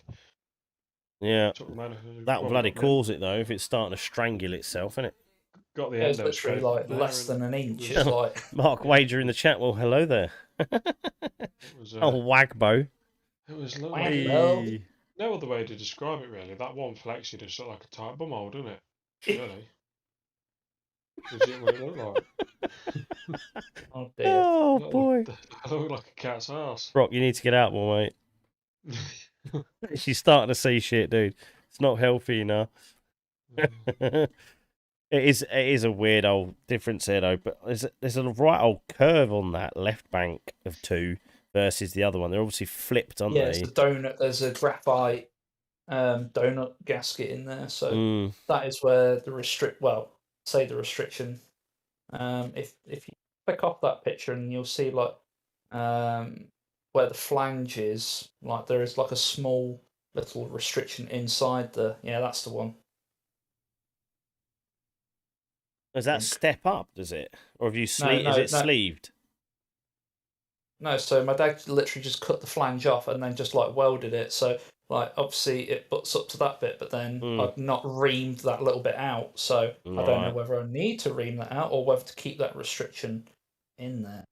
Well, your donut sits there, doesn't it? So no, I think it sits on the outer lip. I don't think it does. There's a line. If you look here, the donut will sit in this outer chamfered section. You see there's a line there that will be inside of the donut ring, I would imagine. Yeah. So you're talking about this extra little bit just here, aren't you? Hang on, that's in the camera. This little bit just here, that little lip. The one that's a little bit further forward. Yeah. You'll see when the stream catches up with you, you'll see what I'm saying when I'm jiggling my mouse around there. That little lip just there. Yeah. Yeah.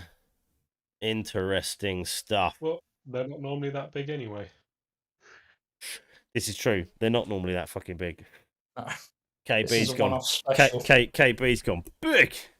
Yeah. I'm nearly out of beer now. Oh shit! Right, we must be running out of time here. I'm on my 4th beer. I normally do a 4 beer duration. Oh no, we're all right. We're all right. 1 hour 47. We've been chaffing. So there we go. That is pretty much the full rundown on KB's What's it going to look like when it's finished, Carl? K24 Ripper. Well, we've got pictures there of what it might look like. Do you want me to Yeah, show that? I've got a couple of ideas of what to do, but I'm not 100% sure which way to do it. We've already ordered some bits. You got some cool gear knocking around. He's got some of these sitting there. I've got the Mugen wings, which I need paint in. I've got a carbon fibre bonnet, which needs to go on the car when I can actually open the bonnet, because I can't open it at the minute. Oof. The bonnet. Yeah. Broke the freaking lever. Good job your name's not George, isn't it? Yeah. At least you know when your bonnet broke, Karlos, you actually had engine oil in it. Yeah, that's true. George is probably panicking if his bonnet breaks, because he's probably got no oil in it. But yeah, I'm not sure. There are a couple of photos. So this is the variation of carbon-esque and then still with red bumper. I kind of like that, I won't lie. Yeah, with sort of black or matte black wings or something, or gloss black wings, and then versus that. Hold on, there's a little bit behind for me, so no. Kind of cool. I think the back is a little bit too too red stuff. The second one's just a no. It's a no from me. I don't like put your choice. What do you prefer? All black. So basically, well, the difference is black bumper or red bumper. I think the red bumper makes your voice heard, but it doesn't look so good in matte black. It'd probably look better in a satin or a gloss. I think it needs a bit of sheen, mate. It definitely wants a bit of sheen to it. Yeah. Matt's been done to death, hasn't it? Matt has been done to death. If it was like that, yeah, with the that, that is a buy. Hang on, that is stupendous. 100%, that is stupendous. I like that. Start calling your car the bargain bucket car, because that engine was an absolute bargain. It is a bucket of bargains. Yes, I don't know. Oh, where are my little sound bites? Literally found it on a pallet in a farmer's yard. Yeet. And then it lived at your house for a bit. The bottom half of the GP kit. And then it lived at my house for a bit. Right. All of it. Mm-hmm. And then it ended up in Karls' car. Maxton lip and... Oh, here we go. This is what I reckon of it. Oh, you're not going to hear it because it's coming through the stream. But some time in a. This here is true. Stupendous. Stupendous. Yes. If you've not heard these sound bites before, this is from Chris Eubank going to KFC for the first time. It absolutely tickled the crap out of us lot. So we've been proper rinsing these friggin' sound bites for a little while. Where is it? Red wine sauce. Oh yeah, Alex is fine. I'm partial to what they refer to as the red wine sauce. But yeah, no Mugen rear wing or big downforce on the back. Not yet. Partial to what they refer to as the red wine sauce. Oh dear. Yeah, I think some dark skirts and some downforce added to the back and the front car would be beneficial to your car. I was saying earlier that the car, that model is quite renowned for being a bit sketchy at high speed, which I find interesting, really. Would you say under braking, not just through corners? No, not through corners. Through corners, it's fine. I was going to say. So it's just under braking they're a bit of an issue. It's under braking at high speed that the back end becomes very unsettled. Right. The best solution to that problem is a bias valve. Get rid of some of the braking off the rear end, and then it won't do it. You've got so much fucking brake force going to the front of your car now through those big rotors. But I've not braked at like a nut speed with my new brakes. That was like with the stop braking setup. I found it very nervous. So now we've got better stoppers. We drive slower. No, I just don't need to use anywhere near the force because there is so much force and bite there. Now. Yeah. It's just like it's nuts. And if I want to stop it on its nose, it will. Well, no, I've got the other problem now. If the brakes are too good, that it locks the brakes up, or like the ABS kicks in Yeah. quite harshly. So I now need better rubber. But I was gonna say you'll find that less of a problem once you put some sticky tyres on, like yeah. proper track tyres or Sticky, whatever. sticky. Sticky. Ooh, wait. Yeah. Put it in And the then air. next year, planning Right. on building another K24. Oh dear. That's for another day. We need to get into that one another day for sure. Engine builds. Yeah, boy. Or bills. There's some shall we content. say. Well, bills, yeah, bills, same thing. Right, We'll let's just- go to. Where's Just Tom's so- graph that we was Just going Yeah, to I'm try trying- and I'm trying to- K24. It's Trying to kicking find where he about. sent it. He's I think he sent it to me on a message to me directly. I've had Right. many messages today about my car since posting up in Yeah. like all the groups. I thought People you are saying, wouldn't "How have you done that? How you done this?" Like, you know, you should this leave it as is- it. You should leave it as it is, or you should supercharge it now at this point. Okay, Which- right, here we go. So, before we do that, let's hang on. There's what the- I think would be a There's good the idea. chart. Let me find the car, because Yeah. chart is just a chart. We need to know what the car looks like, don't we? Come on. Right, so Experiment with some giggle gas, Carl. I think is the next step. giggle gas E. See how much that clutch will take. Oh, this is one of my favourite pictures of this car. So we'll bring the pictures in a minute. Let's have a look at the numbers. Right. No It's to K20, isn't it? Flawless Culture says no to superchargers. It's all about the boost when you want to go really fast. But Well, right, yeah. So this is the K20. This is the standard versus mapped. I think he labelled that image. Base map and mapped. So red will be the base map, green map will is be dog shit. the map. Say that again. That base map is dog shit. So Now, it looks like shaking like a map shitting you dog, get out of that. a Kellogg's God, that's fucking what that. Yeah, mate, that's actually not very good. That's worse than what mine was. Kellogg's map. Yeah, it's like Yeah, but being mi- in the wave machine. Mate, mine in was the a swimming Kellogg's. pool. Mine was a freaking off the database map that Carl found for us. Made 217 wheel. No, sorry, not 217 wheel. 217 peak. Hello? Hey up! Did I hear a new voice? Yeah. That Here he is. This is Tom. Everybody. He owns Hi this Tom, car. how's it going? Yeah, not bad. That base map is the actual Honda K Pro one on my Oh car. yeah, Winning. yeah, the Group N one as such, or whatever it's called. Yeah, It was that's literally the fucking- one that was like preloaded. Yeah.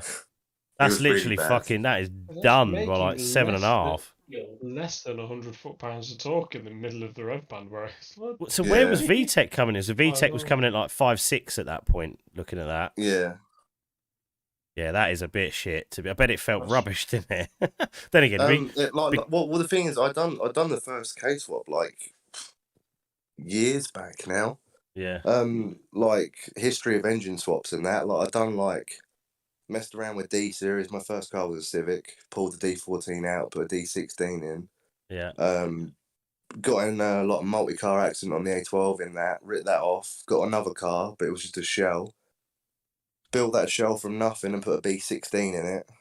I always wanted to K swap. I was watching lots of videos from America, mainly all K series, H Mate, series stuff. YouTube has got a fucking lot to answer for. Yeah, and obviously a lot of Speed Academy and stuff like that videos were around Yeah. at the time, and they were doing K swaps in cars, and it was. They wasn't were on really a they were on the massive K thing. train quite a long time. They were on it pretty Yeah, early, the yeah. Canadians. And so I had the B16 for like a year.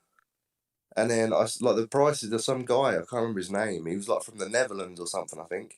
I seen the prices of B16s at the time, and like I was pricing up like swaps and all that and bits, and I was like, well, I can pretty much sell my B16 and go straight to a K series with like not much money at all. And I decided just to pull the plug. So I had like a B16 in a red car for like a year and a half. and then sold that to him, like whale intake, bone stock B16, blah blah blah, all that for like 1,100, I think it was 1,200 with all the bits like Ali Rad, Wales penis, blah blah blah. How long ago are we talking there then, Tom? What year were we there? I've had a K swap daily driver now for like 4 years. Oh right, so you're going back a little way. Yeah, but I bought my full K swap. I bought my full K swap from Milton Keynes. Some guy had a rear-ended EP3.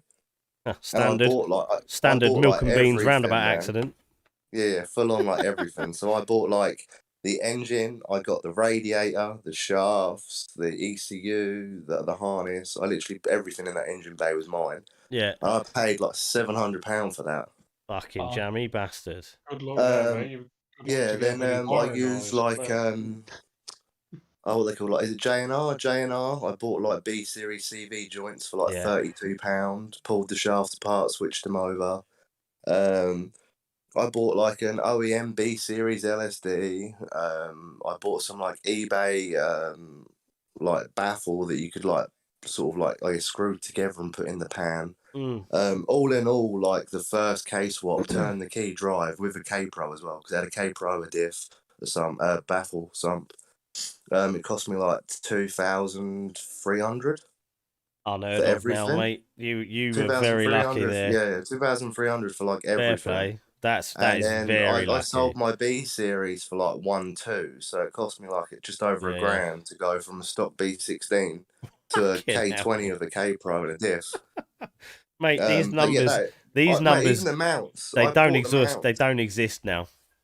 No, 2021, these no numbers do not exist. Because, like, you just straight up. I mean, you can't even get a fucking K20 for 1,200 quid now. No. And it's insane. That works. I mean, most of them are going to be fucked. Let's face it. So you're going to want to put probably another 1,000 in them to make them right. Yeah, so I think that's where I sort of jumped the guns, where it went wrong, which is why I ended up eventually going to the 24 anyway. Did you blow it up then? What happened? Why did you end up going to? Oh, I done a proper naughty boy spun bear and doing a pull. Oh, nice. Like, do you want to see a picture of it? Like, it's a pretty naughty boy. There you go. Whilst he's doing that, I'll bring these pictures down of the cars, because you've done a fair bit of bodywork on this car, and it is a nice looking K swap. Yeah, it was. I transferred. I always wanted a white one, right? Always wanted a white one. EK9, obviously. When I first started driving, no way to insure an EK9. They were quite cheap. By the time I could have insure an EK9, they are disgusting money or seriously rotten. Yeah, so or both if you're really unlucky. Yeah, I always wanted a white one. And luck happened. I saw this on Gumtree, and it was like £550 with 60,000 miles, and it was an automatic 1.5. And as soon as I saw it, I remember it was like 9:30 in the evening. I called that phone number straight away. I was like, you still got the car? You still got the car? And the guy was like, yeah, I still have the car, blah, blah, blah. And if outright, I'm like, I'll send you a deposit, like right now and all that. I'm coming to get it tomorrow. I took the day off work, everything, when he got the car. Like, I was getting it. And the only reason where he went in for body work was because it had a lot of like dents and stuff in it. Like, when the light hit it, if you looked along the door, it was like the Mexican wave was doing. It was like a Mexican wave along the door. Bit of ripple syndrome. Yeah, and there was like a nasty sort of like kink in the rear arch. So pretty much just the sides got painted, but it's still original paint on the roof. Maybe you messaged, because you messaged me about that today, because you watched last week's live earlier, didn't you?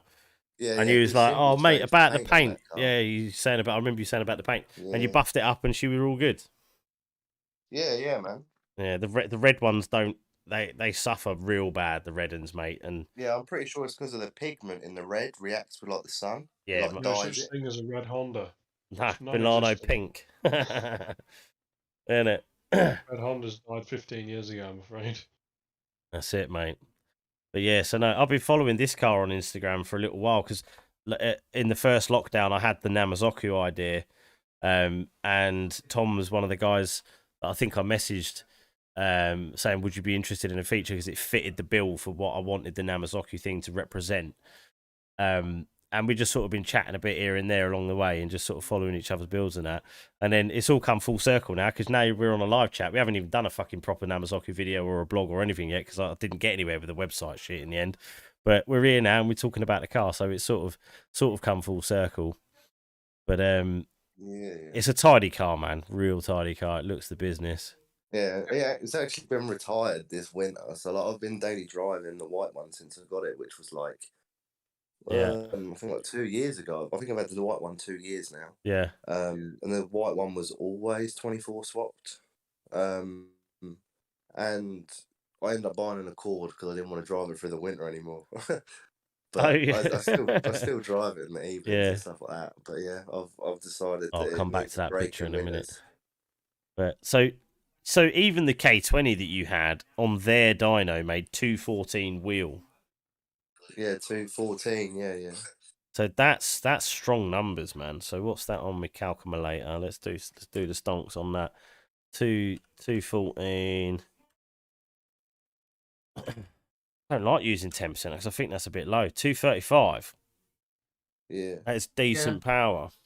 Yeah. Well, we also had a K20 DC2 on the dyno yesterday when I was hanging about. And that made 225 at the wheels. 225 at the wheels. Yeah. Fucking hell, dude. A mate of mine's EP3 made like 225 at the wheels, and it was like pretty much sure it was like a 3-inch like TDI. No, not TDI. Solid fab, that's it. Yeah, like solid fab manifold, exhaust, they Skunk do some Ultra. really nice kit. They do, but yeah, Skunk Ultra. I think it had like 4-piston oil pumps. It revved a bit higher, but that made like 225 on an EP3 with like sort of the top tier bolt-ons. Jeez, yeah, strong engine that. Yeah, Skunk 2 Ultras with a good 3-inch system and because I'm only running the. Always make a good number. I've only got a stock RBC on mine and stock throttle body. RBC's great for mid-range though, and they don't lose out too bad up top. Yeah, it'd be interesting just to see what a bigger throttle body on an RBC would do. Maybe not as big as Karls, but something quite big just to, Yeah, go up to like a 70 mil. Just to How see much did yours cost, Justin? Because it wasn't horrendous. What, throttle body? Yeah. £56 shipped from China. There you go, Tom. And it doesn't stick or anything at all, does it? Get sticky though. No, this fucking sweet as a nut, mate. The only issue is right out of the box. Well, so there's two issues, okay? Issue number one is the idle screw doesn't have a lock nut on it. It just has a standard nut. So you need to swap that for a pair of lock nuts, top and bottom. Otherwise, the vibration will fuck your lock nuts off and it will suddenly rev its tits off uncontrollably when you don't want it to. But that's an easy fix. The second thing is... Sounds like that's happened to you. Yeah. Speaking from experience, I know how to fix it. Since fixing it, not a single problem with it, mate. But the spring rate on the throttle plate return spring that you obviously are attached to by cable is pretty feckin' stiff. So without if you've got your IACV deleted on your throttle body, cold starts are quite fun, but only for about 25 seconds of your life each time. And once you've got it up to, literally like the pedal is quite stiff, but over time it's settled in. I've done about 1,500 mile on it now, and the pedal is starting to soften ever so slightly as time goes on. So I imagine in another year or two, it will probably feel very similar to what the factory Honda spring felt like, because China quality. But at £50 for a couple of years use, I don't mind buying a new one every couple of years. I considered a bigger throttle body, but I looked at a lot of like tests. They were mainly from like US, and they were and they never bothered to pick any. Seemed very minimal. No, yeah, but you tend to see a pickup in response, yes, but not really power. Yeah, response and feel is fucking nuts with a big throttle body.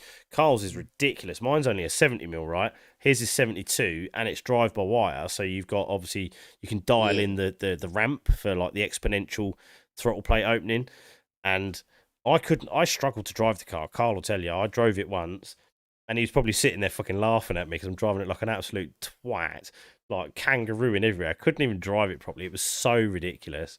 You literally drove it like if you're going down the road, you literally just put like your big toe on it, or you literally just rest your foot and it'll pull itself down the road. Whereas mine, you need half a sack of spuds to get it to do that. Yeah, mine's already really like that. Like I can go from like nothing to like full on like RPM in no time at all. Like my flywheel has more holes in it than it does material. Oh yeah, mine does. What have you got? Have you got the competition clutch super light? I can't even remember. Oh, actually, so the flywheel actually came on the K20 I bought, and then I transferred that over to the 24. I never knew it was on there. I don't know what brand it is, but it literally has more holes in it than actual might material. even be a facelift EP3, or it could be the No, it's got more holes than that because the facelift EP3s have like the holes in the outsides, right? Yeah, that's right. Yeah, this has got it in the outsides and where the bolts go. It's literally it might be the same as mine, the M factory one, which is like 3.9 kilos. Yeah, it weighs like nothing, man. Like it seriously weighs nothing. And I'm on 15s too. In Justin's flywheel on a K24 without the balance shafts and the oil pump, it'd be I'm trying to find spicy. What's that picture that you've got up at the minute? Is that Tom's K24 versus K20 chart? Does it look like that, Tom? Oh, you might have to wait for a minute for the stream to add up, but No, the top one. Oh. I've just pulled up a picture of the flywheel. Hello, have we lost him? Yeah, that looks pretty similar to mine. Yeah. Yeah, that's what that look like that as well. They do. The comp clutch one though is nuts. Like, yeah, that's because mine's literally got like more holes in it than it does material. It's insane. Yeah, that's the one that's in my engine, and it's incredibly responsive. And having the stiffer throttle pedal helps with rev matching up and down. Like it just helps you get just the right spot rather than over revving it. And like to just free rev the engine, it's just like wow. It's proper cool. So yeah, that chart there, boys, that's the K24 mapped versus the K20 mapped. Am I right, Tom? What did he make? 233 wheel. And what intake manifold and stuff have you got going on there? RBC, completely stock. Ah, cool. So it's like what, 63 mil, I think, or 60 mil or something. And then a stock inlet in stock throttle body for a K20. Yeah, so 62 mil. And then bone stock A2 head and cams. Yeah. Didn't even skim the head when the head went on the K24 block. Oh no, we didn't even bother doing that with mine. I had mine checked by a mate, and it was like 2 thou out. I was like, should be right. If it ain't broke, don't fix it. Yeah. Just send it. Yeah, I just pulled it off, stuck it on. I needed a car for work. If it's never had any overheating issues. The engine come out Friday and it was back driving again by Sunday. That's the same as us. Yeah. If your car's I did do one mess up though. Then it don't matter. Oh, you didn't put the ring gear for your crank sensor the wrong way round, did you? No, it's better than that, right? So the whole thing got put together. Like, so originally, when I went 24, I spoke to Sam, who you had on last time. Sam Kidney. Good lad he is. Yeah, and I said to him, like, is a K24 Frank supposed to be even more vibrating than a K20? And he was like, no, not really. And like, I literally had it up and running, and I'm there on my driveway, and it was like proper rattling. We're talking like V8 rattling, right? And I'm like, oh my lord. And then he was like, oh, did you what was your K24? Was it an auto or a manual? And I was like, it was an automatic, right? And he was like, oh, did you put that like a Spriggett bearing in? No. Into the engine. Oh no, for the flywheel. Like, did I? Yeah, I'm like, oh, did I? Sorry, no, for the it's for the input shaft of the gearbox. Yeah, for the input shaft. Yeah. It's like a little copper ring type thing. Yeah, it's literally just a bushing. So I went and looked in my bag of like all the bits and stuff, right? And then what do you know? It's still there. Oh shit. Yeah, that's what I think destroyed my gearbox. Yeah. Yeah, so we dropped it all out again and then collected like all the fluids we just put into like bottles and stuff. Yep, been And, there. put it in, and then put the whole thing back in, and then suddenly it was fixed. Happy days. I'm just looking at the state of that bearing, mate. You've done a freaking proper job on that. Yeah, that was. I'm surprised like the shaft or something never snapped. But yeah, it was like a standstill pull, like to like top of third gear limiter, and then Why not? It's a K20. It's what they're built for, isn't it? yeah, I was on the back roads, and I was with a mate of mine, and he was like, "Oh, like boot it and all that and everything," and like I had to slow down to like let someone pass his cast. It was like a prime opportunity, you know.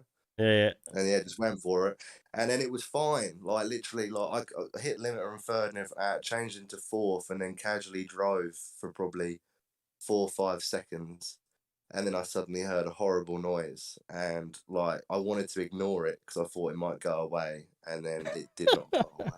Oh dear. Bearing has left the chat. Yeah, but we drove around like that for a week, so he probably made it worse. Fucking hell. Yeah. Yeah, there's a good chance of that. But then again, if in the back of your mind you'd already committed to swapping the whole fucking engine out anyway, like whatever, innit? Yeah, I wanted to go 24 over the 20, but just at the time, like obviously I wanted to go K originally, and I did, and then I always had plans of eventually going to a 24, but I just weren't expecting that like that day was going to be that day, you know. I thought I was going to get it all together, get it all ready, put it in, but no, it didn't go down like that. Do you miss the few extra 100 RPMs or not? That's because No, not at no. all. Not at all. No. He just didn't look proof Yeah, there, mate. Carlos, I have this conversation quite Honestly, a lot because dude, like, if you're ever down everybody's this telling way, me I need a drive it. K24. Like literally everybody. Carl, Brock, now you. That's another person on the list. Everyone's fucking telling me I should go get a freaking K24. Yeah, mate, everything comes in threes, so. Well, yeah, third time lucky, ain't it? I guess, but First it's like, time I mate. drove the 24 after it being mapped and everything, I was doing like a pull down onto the A12 onto the way to work. Yeah. And I was in like second gear, probably doing like 30 mile an hour, and like floored it. And I got to like top of third gear, and I was like, fuck me. Like honestly, it's so different. It is so different to a K20. Even driving just at normal speed, like I feel like when I went from B series to K series, like a B series, I wanted to overtake someone or something like that, doing like 70, right?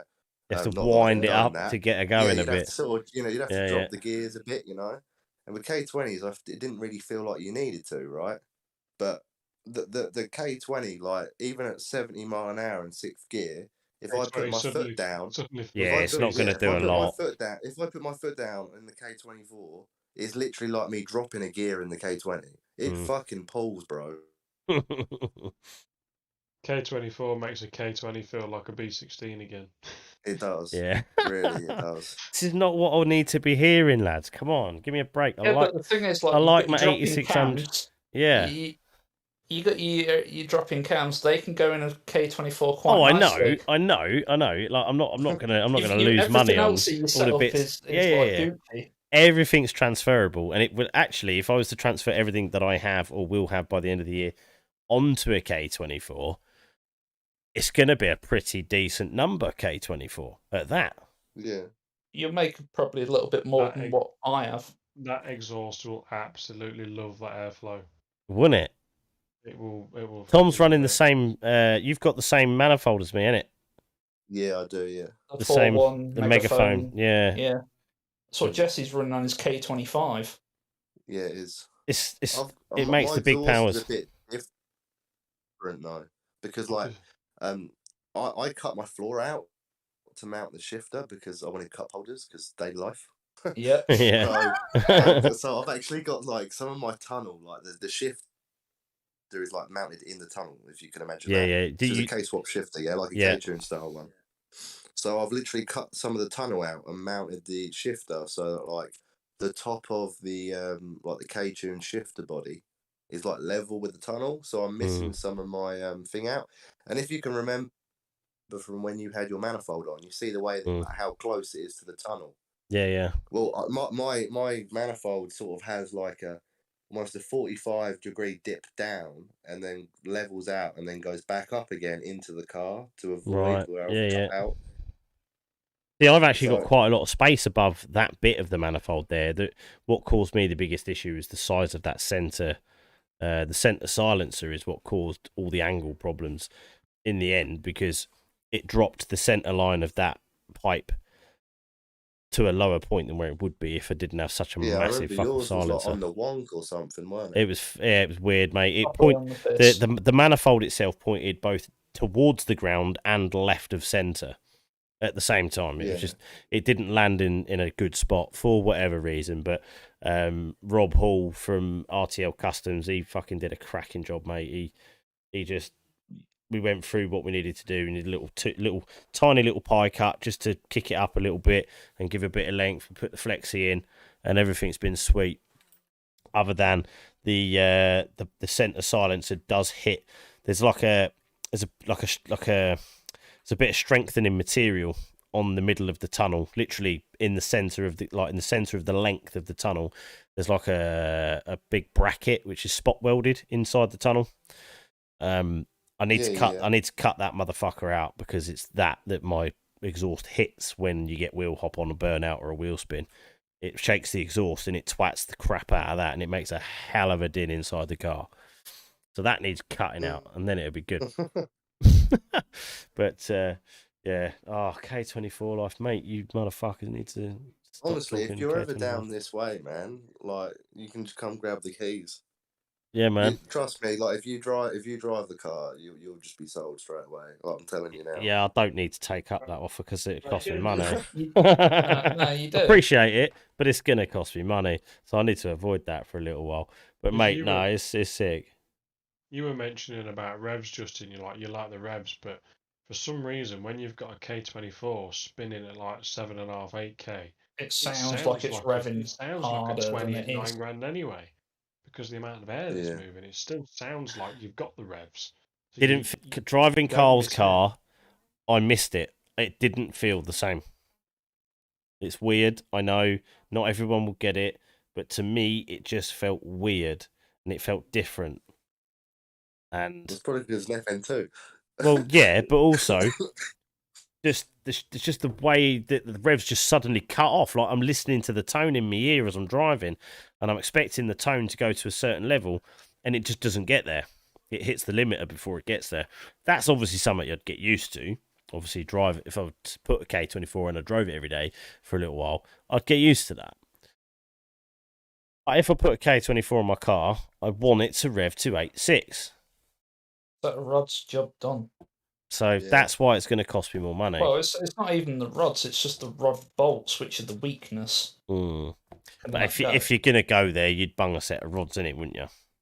Well, if you're going to go there, you wouldn't just bung a set of rods in, would you? You'd do high compression pistons as well. You'd do both. Just we'd be knocking on the door of 300 horse eventually. And if you're starting to sound very expensive. Oh, we're terrible, mate. We just wind each other up and we goad each other and we egg each other on, and then everyone just spends a load of fucking money. Well, you got all you boys swapping all your components out for more compression. I just have to hit page up until a rod throws itself on the road. If you don't already know of Brock, Tom, from the videos, he's got a Mazda 3 MPS making about 320, and it chips. It's a rapid car. It's probably more, to be fair, the way it gets down, but it boogies. Once you roll in. I've never really been a massive fan of turbo Hondas. Like, I had a friend of mine that had a I don't think they need it. B18 C4 turboed, and I mean, it was a laugh, but like doing like 70, 80 mile an hour while wheel spinning down the A12 just isn't really fun. You know, it's a bit scary. And then he decided to bin that off, and then went K20 turbo, like the same turbo setup and everything. And he thought it'd be a similar sort of power, just better gearing and all that and everything. And no, it was a whole different fucking animal. Made it worse. Yeah. Yeah. That is crazy, man. I love the idea. I love the idea of a turbo Honda, but there is only one application that I would build or drive or buy one, and that is for drag racing. Simple as that. I think for enjoyable ripping, NA is enough, mate. I mean, like my car makes less than both of yours, and it absolutely flies on the road, and it feels like you run out of road too fast just about everywhere. I think a well set up turbo or boosted Accord would work. Yes, it would, because you've got you've extra got the larger weight. car. Yeah. Yeah. That's probably about the only thing that would still be, relatively decent. So See- this brings us round to power to weight ratio, which This we is never the- touched on, did we, Carl? You've No. got to keep it similar, haven't you? Keep the power to weight ratio around 200 horse per ton, no matter what it is, and you've got yourself a pretty nifty road car. Yeah. Bullseye. Tom, have you ever weighed your car as it sits? As it sits in its current form, no. 890, mate. But when it was, I don't know how much extra it would have going The from a 24 to a 20. But the internet says it weighs 850 kilo.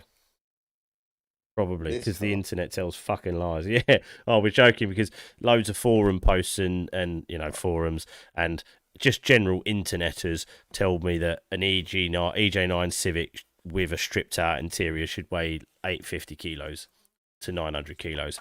So I went and did that, and I'm going, yeah, my car's going to be like 250 horsepower per ton, because it's only going to weigh 850, 900 kilo. I do all of that. I put it on the scales, and it weighs 1,040 kilo. Not 850. It's the same as an EK9. Yeah. I weighed mine when I don't know how much extra weight it would have gained from going from a 20 to a 24. Not a lot. A couple of pounds. But I Literally weighed it. A few pounds. Yeah, I weighed it Yeah. when it was K20 at a scrapyard. Like the way they do the old Yeah. scrap weigh-in is like you'd load your car up, drive on a bridge, dump it off, and then Yeah. weigh you again and see how much weight you lost. And I asked them if I could use their like weighbridge thing to get like a printout of how much my car weighed, and it was fine. I did that with how the car sits interior wise currently, and it weighed like 1,094, I think it was, with like 3/4 of a tank. Yeah, That- sounds about right. So the interior of a Honda Civic basically weighs as much as a packet of Rizzler. Mate, there is honestly nothing in there. I've even Yeah. like whole sawed out the rear ends and stuff, you know. Fucking hell. Oh, you've already done a bit of there's- lightweight. You've already done some Yeah, Superleggera work on this car. There's no airbags in the car at all. Same. The Caros are pretty heavy. Yeah, they are. Like, but I really like them, and I've had them a long time. I got them cheap years ago. They're like an old shoe, you know. You fit in it. It's just nice and comfy to be in. Feels like home. Yeah, Yeah. and EK9, man, it's the Yeah. closest I'll ever get to sitting in a proper one. So, Yeah. and yeah, like the metal in the back, all that's been taken out. Most of the rear speakers are gone. Yeah, like. See, I've got Remove. nothing. There is nothing in my car apart from the seat, the rails, the shifter, and the dashboard, and a 4-point cage. There are no seat belts. There are no harnesses. There's no centre brace. Is yours is facelift or pre-facelift? Pre-face. So your car will already have started lighter than mine then, because your car won't have there's full no crash centre bars, brace either. no centre brace, and just that alone, I think between those three items, it's about 35 kilo weight difference. Yeah, I've right off the only bat. ever had pre-faces. Yeah. So mine being a facelift, I've had to junk all that shit out. I've kept the crash bars because road car, but the centre brace is gone because roll cage. So even with all of that, it's 1040 kilos with a half a tank of fuel. So there's not a lot in it really. You ever consider doing like an EK9 rear bar? Yeah, just using the brackets and just welding a fucking tube across. That will happen. Yeah, soon. pretty much. That's how they came from factory, isn't it? Yeah, it is. Yeah. And they didn't even have one in the front. They just had two stubs with the headlight with the bumper brackets on. That's it. They just had the two that's stubs. the one. There was nothing that joined the two between. Nope. Nothing at all. No, see, mine's got to go on the Superleggera weight reduction at some point. Fatty needs to go on the Weight Watchers, mate. Yeah, 1,340 kilos with Yeah. 3/4 of a tank of fuel. Slightly off subject, but wasn't the Evo 10 crash bar, Carl, in the front of my Evo? And that 15 kilos or something daft. Yeah, they're not light. They're big old clumps of freaking deformable steel, so they're going to be heavy. It's like That sounds 1.52 mil thick. It's not the usual super thin shit they use on the bodywork. Santa Pod like 6-7 years ago. Carl was trying to convince me to take the bumpers and everything All off the and front and rear rip all my crash bars out. Fucking hell, it's a bit over the I was top. like, mate, I was like, come on, look, it's like 30, 40 kilos in weight. You can ditch here. Trackside is a bit extreme, mate. Oh dear. Wanted me to run seatless, everything, get rid of a lot. Well, you should have. Like, you would have It's gone funny. even faster than a 12.8. It's funny, Tom, right? We all decided we're going to go Santa Pod, run what you brung. I turn up with my car exactly as it was the morning and the day before. These boys turn up. One's got 1 seat in it, one's only got 2 seat in it, and we've got various bits of interior trim and spare wheels and shit fucking missing. Not competitive at all. Gotta go as fast as you can. Karlos rocked up with just the driver's seat in his car. Yeah, no passengers. Brilliant. Absolutely brilliant. But no, I didn't shed enough weight, so I decided to try and leave it at the start of the drag strip of the burnout box. yeah, in rubber deposits. Oh mate, track tires, actually track day tires. If you're gonna go to do the quarter mile stuff, don't use semi-slick track day tires. They're too stiff. They don't work, and they just don't grip that well either. In that type Really? of, I thought they would. Yeah, well, I thought they would, but in practice, they spin quite badly. And speaking to seasoned drag racers, they all tell me that they are the worst you can use. And then we went round the paddock looking at a lot of the boys that were doing. My neighbour does Volkswagen. He had a Volkswagen Scirocco, and he was doing the bracket racing in the Volkswagen Sportsman, and he was running Uniroyal Rain Sport tyres. Okay, yeah, that's quite a soft tyre anyway, though. Yeah, but because it's just because it's a soft winter tyre, the sidewalls are super pliable and soft compared to a track day tyre where the sidewalls are designed to be mega stiff to make sure that it's the base of the tyre doing the work and not the sidewall. So yeah, very different tyre construction for drag racing, and I reckon a set of half worn Uniroyals actually would have net a better time on the run over the Nankang tyre. Plus, the Nankang tyre is dirtbag heavy for what it is. It is fucking heavy. Yeah, they are. You got NS2Rs, do you? Yeah. Yeah, they are very heavy. Like, I swear to God, they were heavier than my wheel. Yeah, but it's twice the weight of my wheel. The tyre is 12 The tyre is nearly 12 kilos. The wheel, painted with a centre cap, is 6 kilos. So it's nearly it's as good as it's fucking double, like so. But yeah, insane. Mate, crazy. I'm just gonna grab you another run a beer. 195 on yours? Nah, 205. 205, yeah. That's why they're heavy, because the Nankang tyres measure up fat as well. They're yeah, they're very big. I used to run a 195 on a 7J, and they used to like flop over. Yeah, well, they measured the 195 comes in at a 205 in physical width.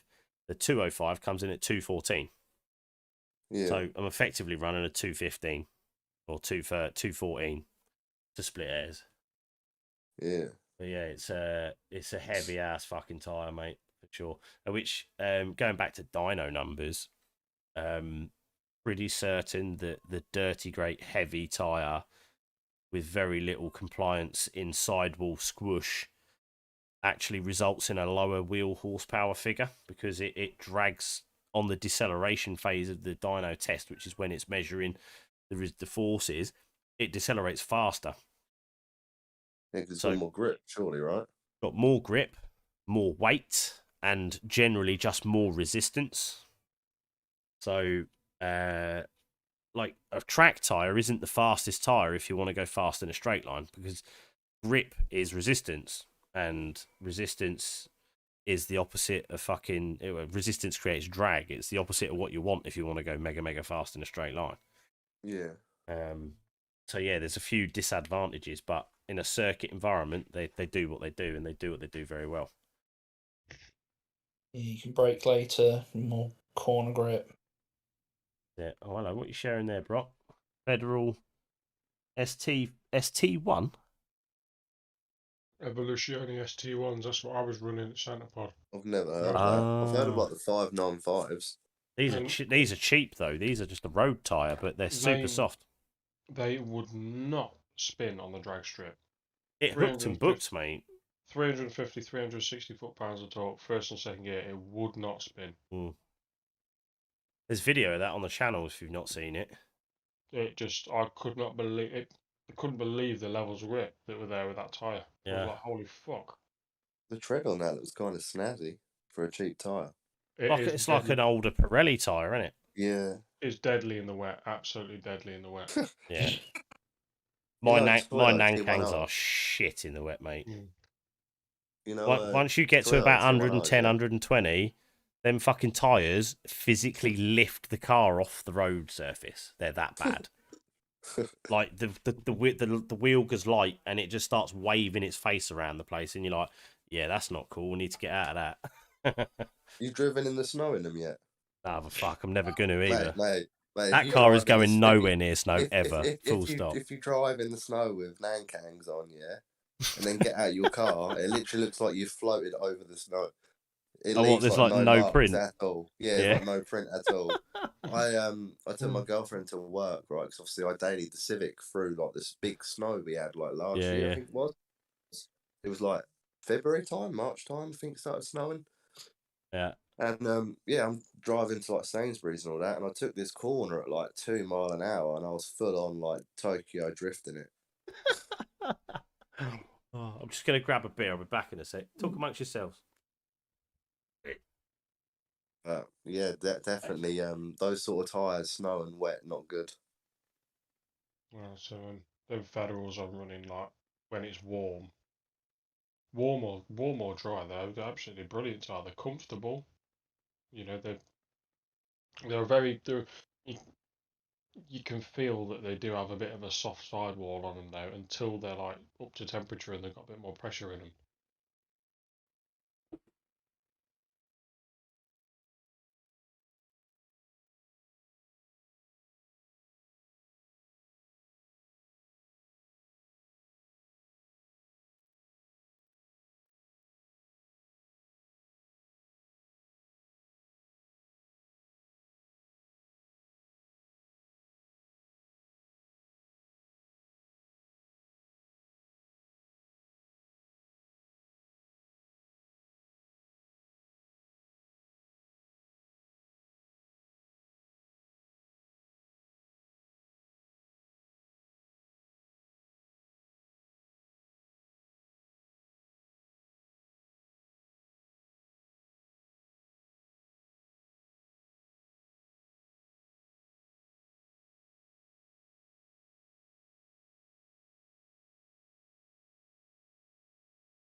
The shaft and going through all that pain. And having to like pull it out, switch it over. Launch it off the handbrake and you won't break a shaft. Nah, because it preloads it all. Preload all your drivetrain before you launch, and you won't break a drive shaft. See, I've never actually broken a shaft like doing pulls from nothing, but I've snapped one while driving before. Like, so I was at the local industrial estate, As you do round in about where I Mexico. live. Yeah, in Mexico, it was a lovely trip that night to Mexico, and there was quite a few guys down there in their BMW drift machines, you know, like the 2.8 swaps, 2.5 swaps, blah blah blah Yeah. blah. And yeah, we may have been doing a spot of drag racing, you know, because it's quite a long straight road with like nothing really there. Probably the Sounds like I need safest. to come and visit. Yeah, probably the safest place you could think of, you know, quite late at night, out the way of everyone. And racing these BMs, done probably about 6 or 7 races against, like, you know, just one-on-one type thing, right? And not everything was fine. And then later on in the night, I decided to do sort of like a cheeky pull and, you know, first gear all the way to limiter. And then as I put it into second gear, I realised, oh, I'm in second gear, but I'm still bouncing off the limiter and I'm not Ooh. actually accelerating. And yeah, I full on like, I didn't snap a shaft. What happened is like the CV joint sort of like ate itself. Yeah, just the spider gear inside just collapsed.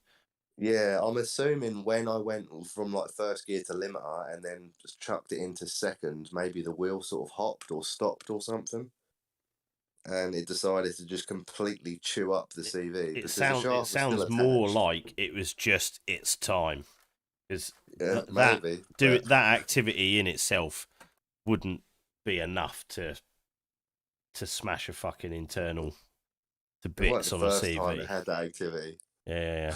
Hondas are shit for wheel hop as well. Mine's terrible, like real bad. Like I'm gonna upgrade the bushes, I'm gonna either upgrade the bushes in the front lower control arms, or I'm gonna replace the control arms complete for some rose jointed ones. And see if that fixes it. If not, then I'm gonna get a traction bar. I've got to be careful because all this stuff's adding weight. So a K24 will happen eventually. More weight now. K24 is going to happen eventually because I want a bigger roll cage. I want bigger wheels. I want bigger brakes. All these things cost weight. So weight it reduces horsepower. I mean, at the minute I'm at 233 horsepower per ton. And every bit of weight I add just reduces that number. So that's no bueno. That's not where we want to be. Probably be cheaper for you to go on like a 6 months detox and hit the gym hard. Yeah. Yeah, mate. Yeah, it would be. Yeah. Well, mate. Well, to be fair, like when I was at my racing weight 3 years ago, when I was riding my bike regular, I was 75 kilo. Now I'm 95 kilo. So there's 20 kg just there. Supposed to lose. Yeah, I could easily lose that weight, but I need to change job first. But that's a long story. But talking powder weight, KBU is exactly 300 kilo heavier than my car on it. But you had a little bit more fuel in your car than what I had. A little bit more. Yeah. So you had about what? You had about 30 litres in the tank. 35 litres in the tank. 35 litres. Yeah. Which roughly it's 775 grams. So it's about 26 kilo there or thereabouts in fuel in your car. Yeah. And there is still like Halford's ratchet spanner set. I've still got all the original tools and everything, like, you know, the air pump which come with the car. I've got a litre of oil. So there's a few little bits, but, you know, as a general weight, it'll probably be about 1310 pretty dry. But when you come to replace that as a daily and it comes your weekend toy, we're going to be able to chuck so much weight out of that chassis. I reckon you're going to lose. I reckon it's capable of losing 100 kilo. Yeah, fairly easy without going nuts. Yeah. With a more modern car, it's easier to lose the weight because there's more shit in it you potentially don't need. Well, the seats are so heavy in your car because of the reinforcement that's in them, the pre-tensioner systems that are in them, and the side airbags that are in them. Yeah, so 27 kilos. There's a lot of bullshit to get rid of there. Rear bench is like 38, 40 kilos. I've got a DVD player in the car that I can remove. And a screen in the dash. I've got a heat screen for my heating controls. You could don't need a heater in a race car. Mine's coming out. Mine's going in the bin. Oh dear. then you could mine coal because my weight is not really removable. FN2 would lose more. You'd be able to remove more weight out of your car than you would mine. What if they were both weekend trackers? Yeah. Why is that? I don't know. That make no sense because yours is a You've got 5-door. fully weighted. You've got full weighted doors in the back with door skins, with side impact protection bars. You've got electric window motors. Electric window motors in the doors. You got a ton extra stuff that you could get rid of. But then there's that one large item that's in Karl's car that's quite heavy that you can remove. And my back seats literally weigh nothing. They're just pieces of foam. Yeah, but the rear bench in an FN2 is not huge weight, is it? 20 kilo tops? 38, 40 kilos. Yeah. Fuck, is it that heavy? Well, Yeah. I've seen that bench. Yeah, what's it made of lead? Well, because both the seats are independent, then like the actual brackets and bracing and everything it's very heavy. Yeah. Well, see, you're nearly halfway to 100 kilo, just that. So, and the front seats are what?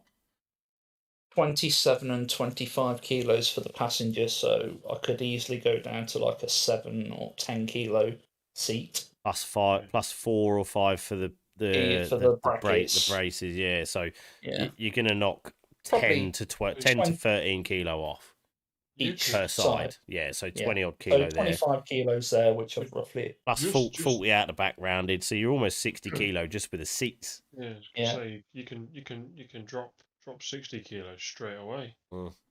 Yeah, and then DVD player, lighter weight battery probably. Yeah. 2-3 kilos. I see someone the other day actually. Whole saw on that rear beam, you know. Yeah. No, I need that for rigidity.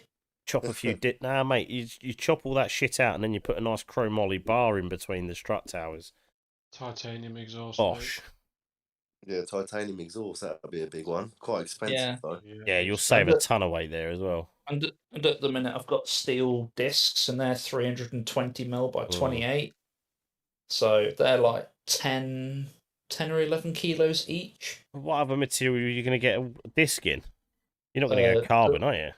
No, but I mean like the two-piece disc. Get the two-piece floaters, can't you? And then nearly half the weight. It's a floater!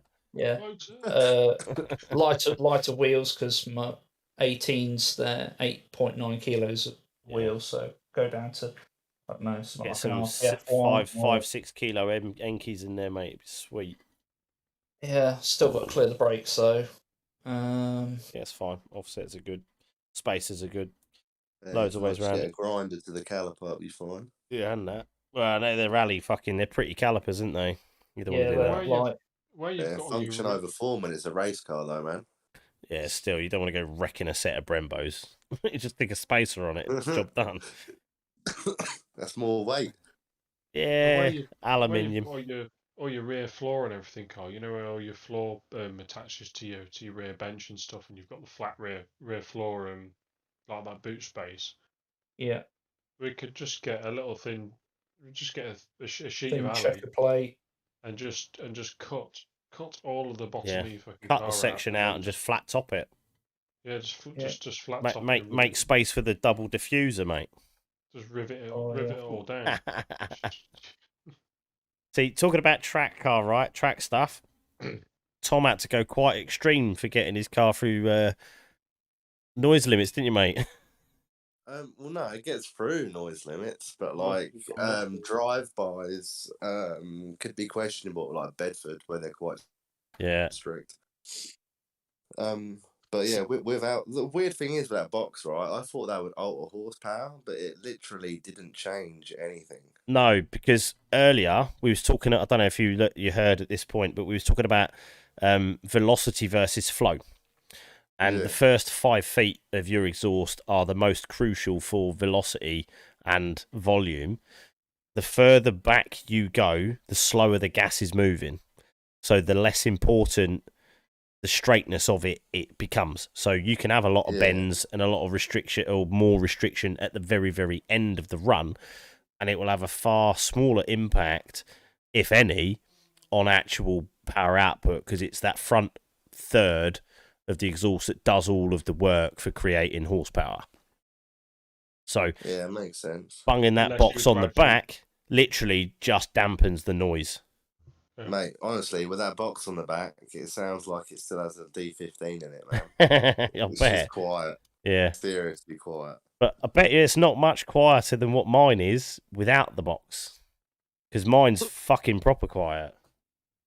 I don't know. Like I took mine to Snetterton and got them. There was a track day on, and got it. Asked if I called them up and asked if I could get the car done, and it was like Noise tested. 4,000.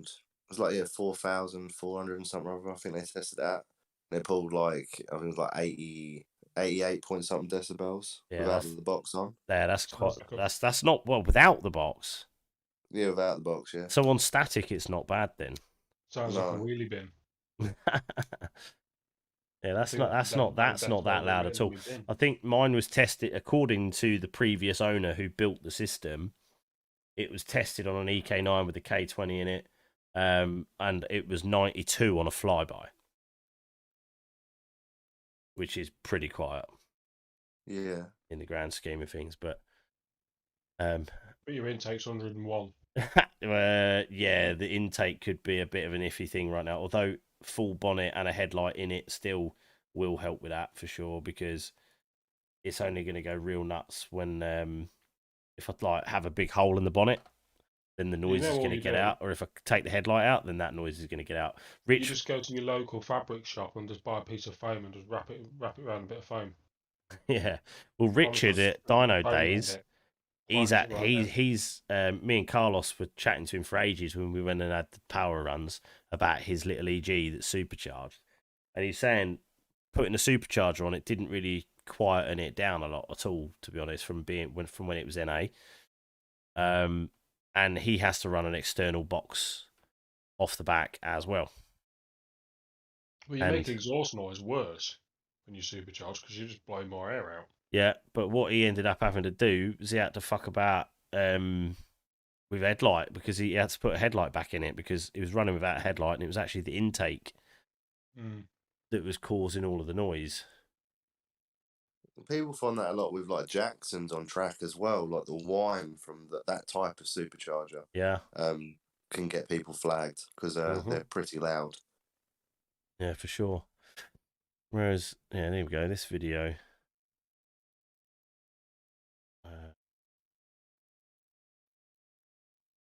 This is a good example. This video will be delayed, obviously, on the stream. There's one but- positive for Boost. Boost can actually silence the sound of the car. Turbocharging does Yeah. definitely.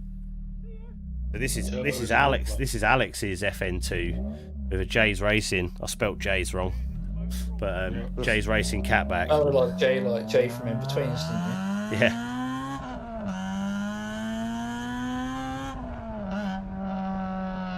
And that car isn't daft loud in the flesh, really. I mean, it's got a good bit of volume, but it's not daft at all. And then that's my car.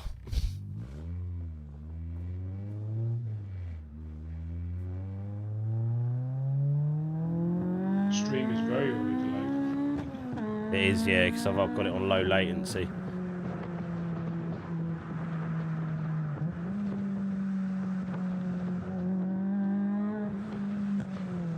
Where's that video?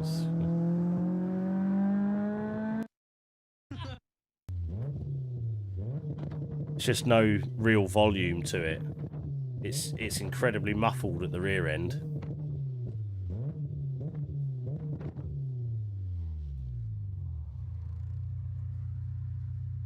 There you go. That's sort of the main difference. But oh, I've got the fucking gurn on in that one. Oof. I roll into it and it spins in first. And it wasn't that cold.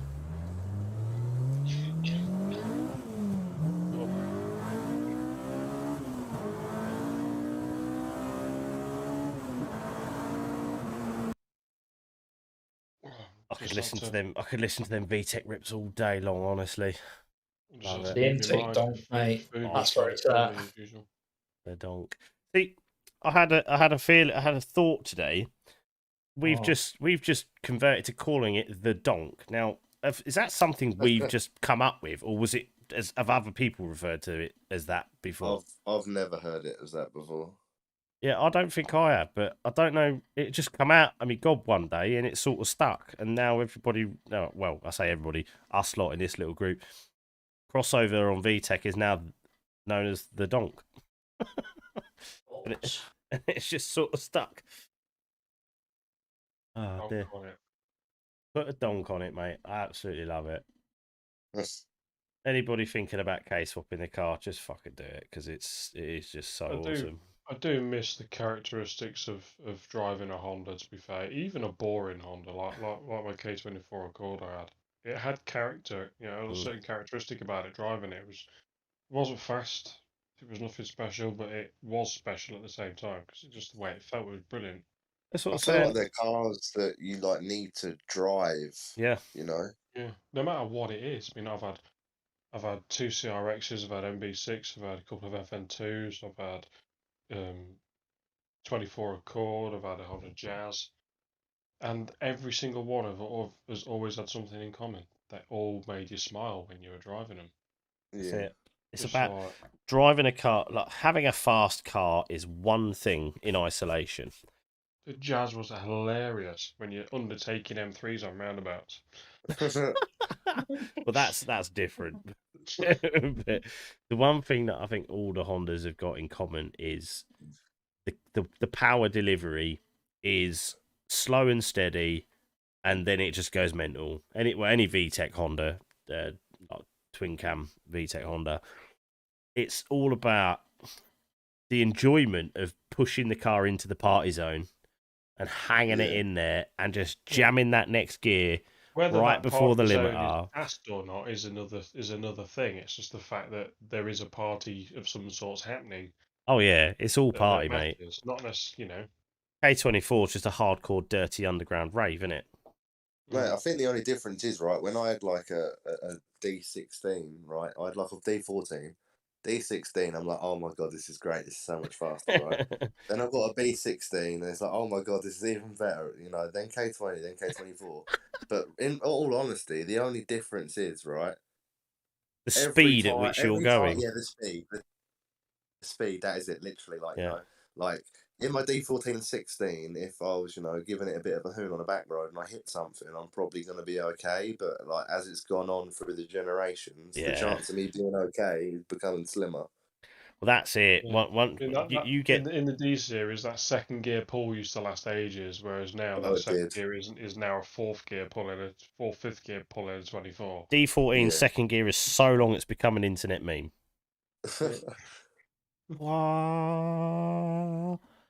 That car in the distance with the big exhaust on it, you can hear from your house. Yeah, and it goes on for about 10 minutes, and then you get the da da da da da da da da. Bah! You're like, yeah, he's in third. Yeah, K20 in that time you're in fifth. Yeah, you know that's the difference. Top of fourth, you're motoring, ain't you?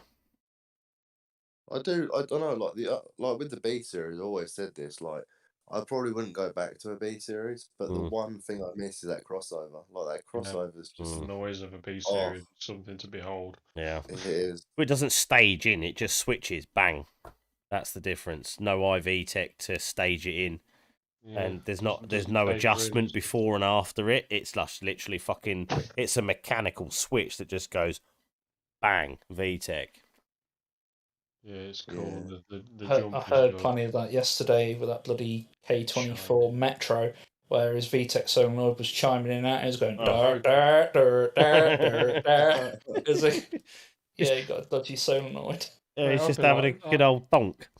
I'm like, no, Jesse, just tune it Metro. like that. Just tune it like that. I like that noise. I don't know. I've no idea whose it was. It was a red one with a grey engine bay with an A2 in it. Huh? I think that's Greg's. Yeah, it is Greg's. Oh, there you go. Yeah. No, it's Sound Lab. What a mental machine. I've got a friend of mine who's got a Metro. We put a T16 Rover turbo engine in. Oh, the good old pig iron. Yeah. Yeah. How to double we had to the cut weight the of whole your front Metro. end out. That's nuts, that is. That is It's like absolutely fucking fully nuts. stripped out, just like a seat, Right, I'm fucking steering wheel with like clocks, cable tied to it. I'm determined to get a K24 in a Honda logo. I think. Oh mate, I not know a people not say, a good chassis. I know people say they don't fit, but We No, found they the do car. fit. Fiat They do Uno. fit. That's what you want. Don't fit or won't fit. if you're a No, welder, they do fit. if Yeah. you're a welder fabricator, anything fits anywhere you want it to. Whether Exactly. it's hanging, whether it's busting out at the seams or not is another thing. It doesn't fucking matter. Mm-hmm. No, it will fit. I can confirm it does because a friend of mine has 2 logos, and one of them he didn't have the space for, so he decided to cut it up and scrap it. But he kept the whole front of the car from like the pillars to the bonnet. Right. And when I made the 24, Oh. obviously I had left over the K20 block and then all the rest of the 24. So he sort of loosely assembled this K20 block with like a K24 head, inlet manifold, blah, blah, blah, blah. Mm. So it's effectively the same size as a K20. And he then put that and made his own mounts by like welding them up and all that and fit this, a reverse Frank, if you will, Mm. K series into Stankin' Frank, yeah. this car. But sadly, his logo that he drives actually got written off before he could actually put an engine in it. Because he actually built no. a K24 like my one to put in there, but the car got written off, so he never put it in, and then he sold the engine. Ah. But they do go in. The Yeah, K 'cause- series will fit. They're very tight though. Yeah, Yeah. because some of the stories that I've heard with them is people saying, no, they don't fit. They're too wide. They're basically they were too wide. I think is a lot of the problem.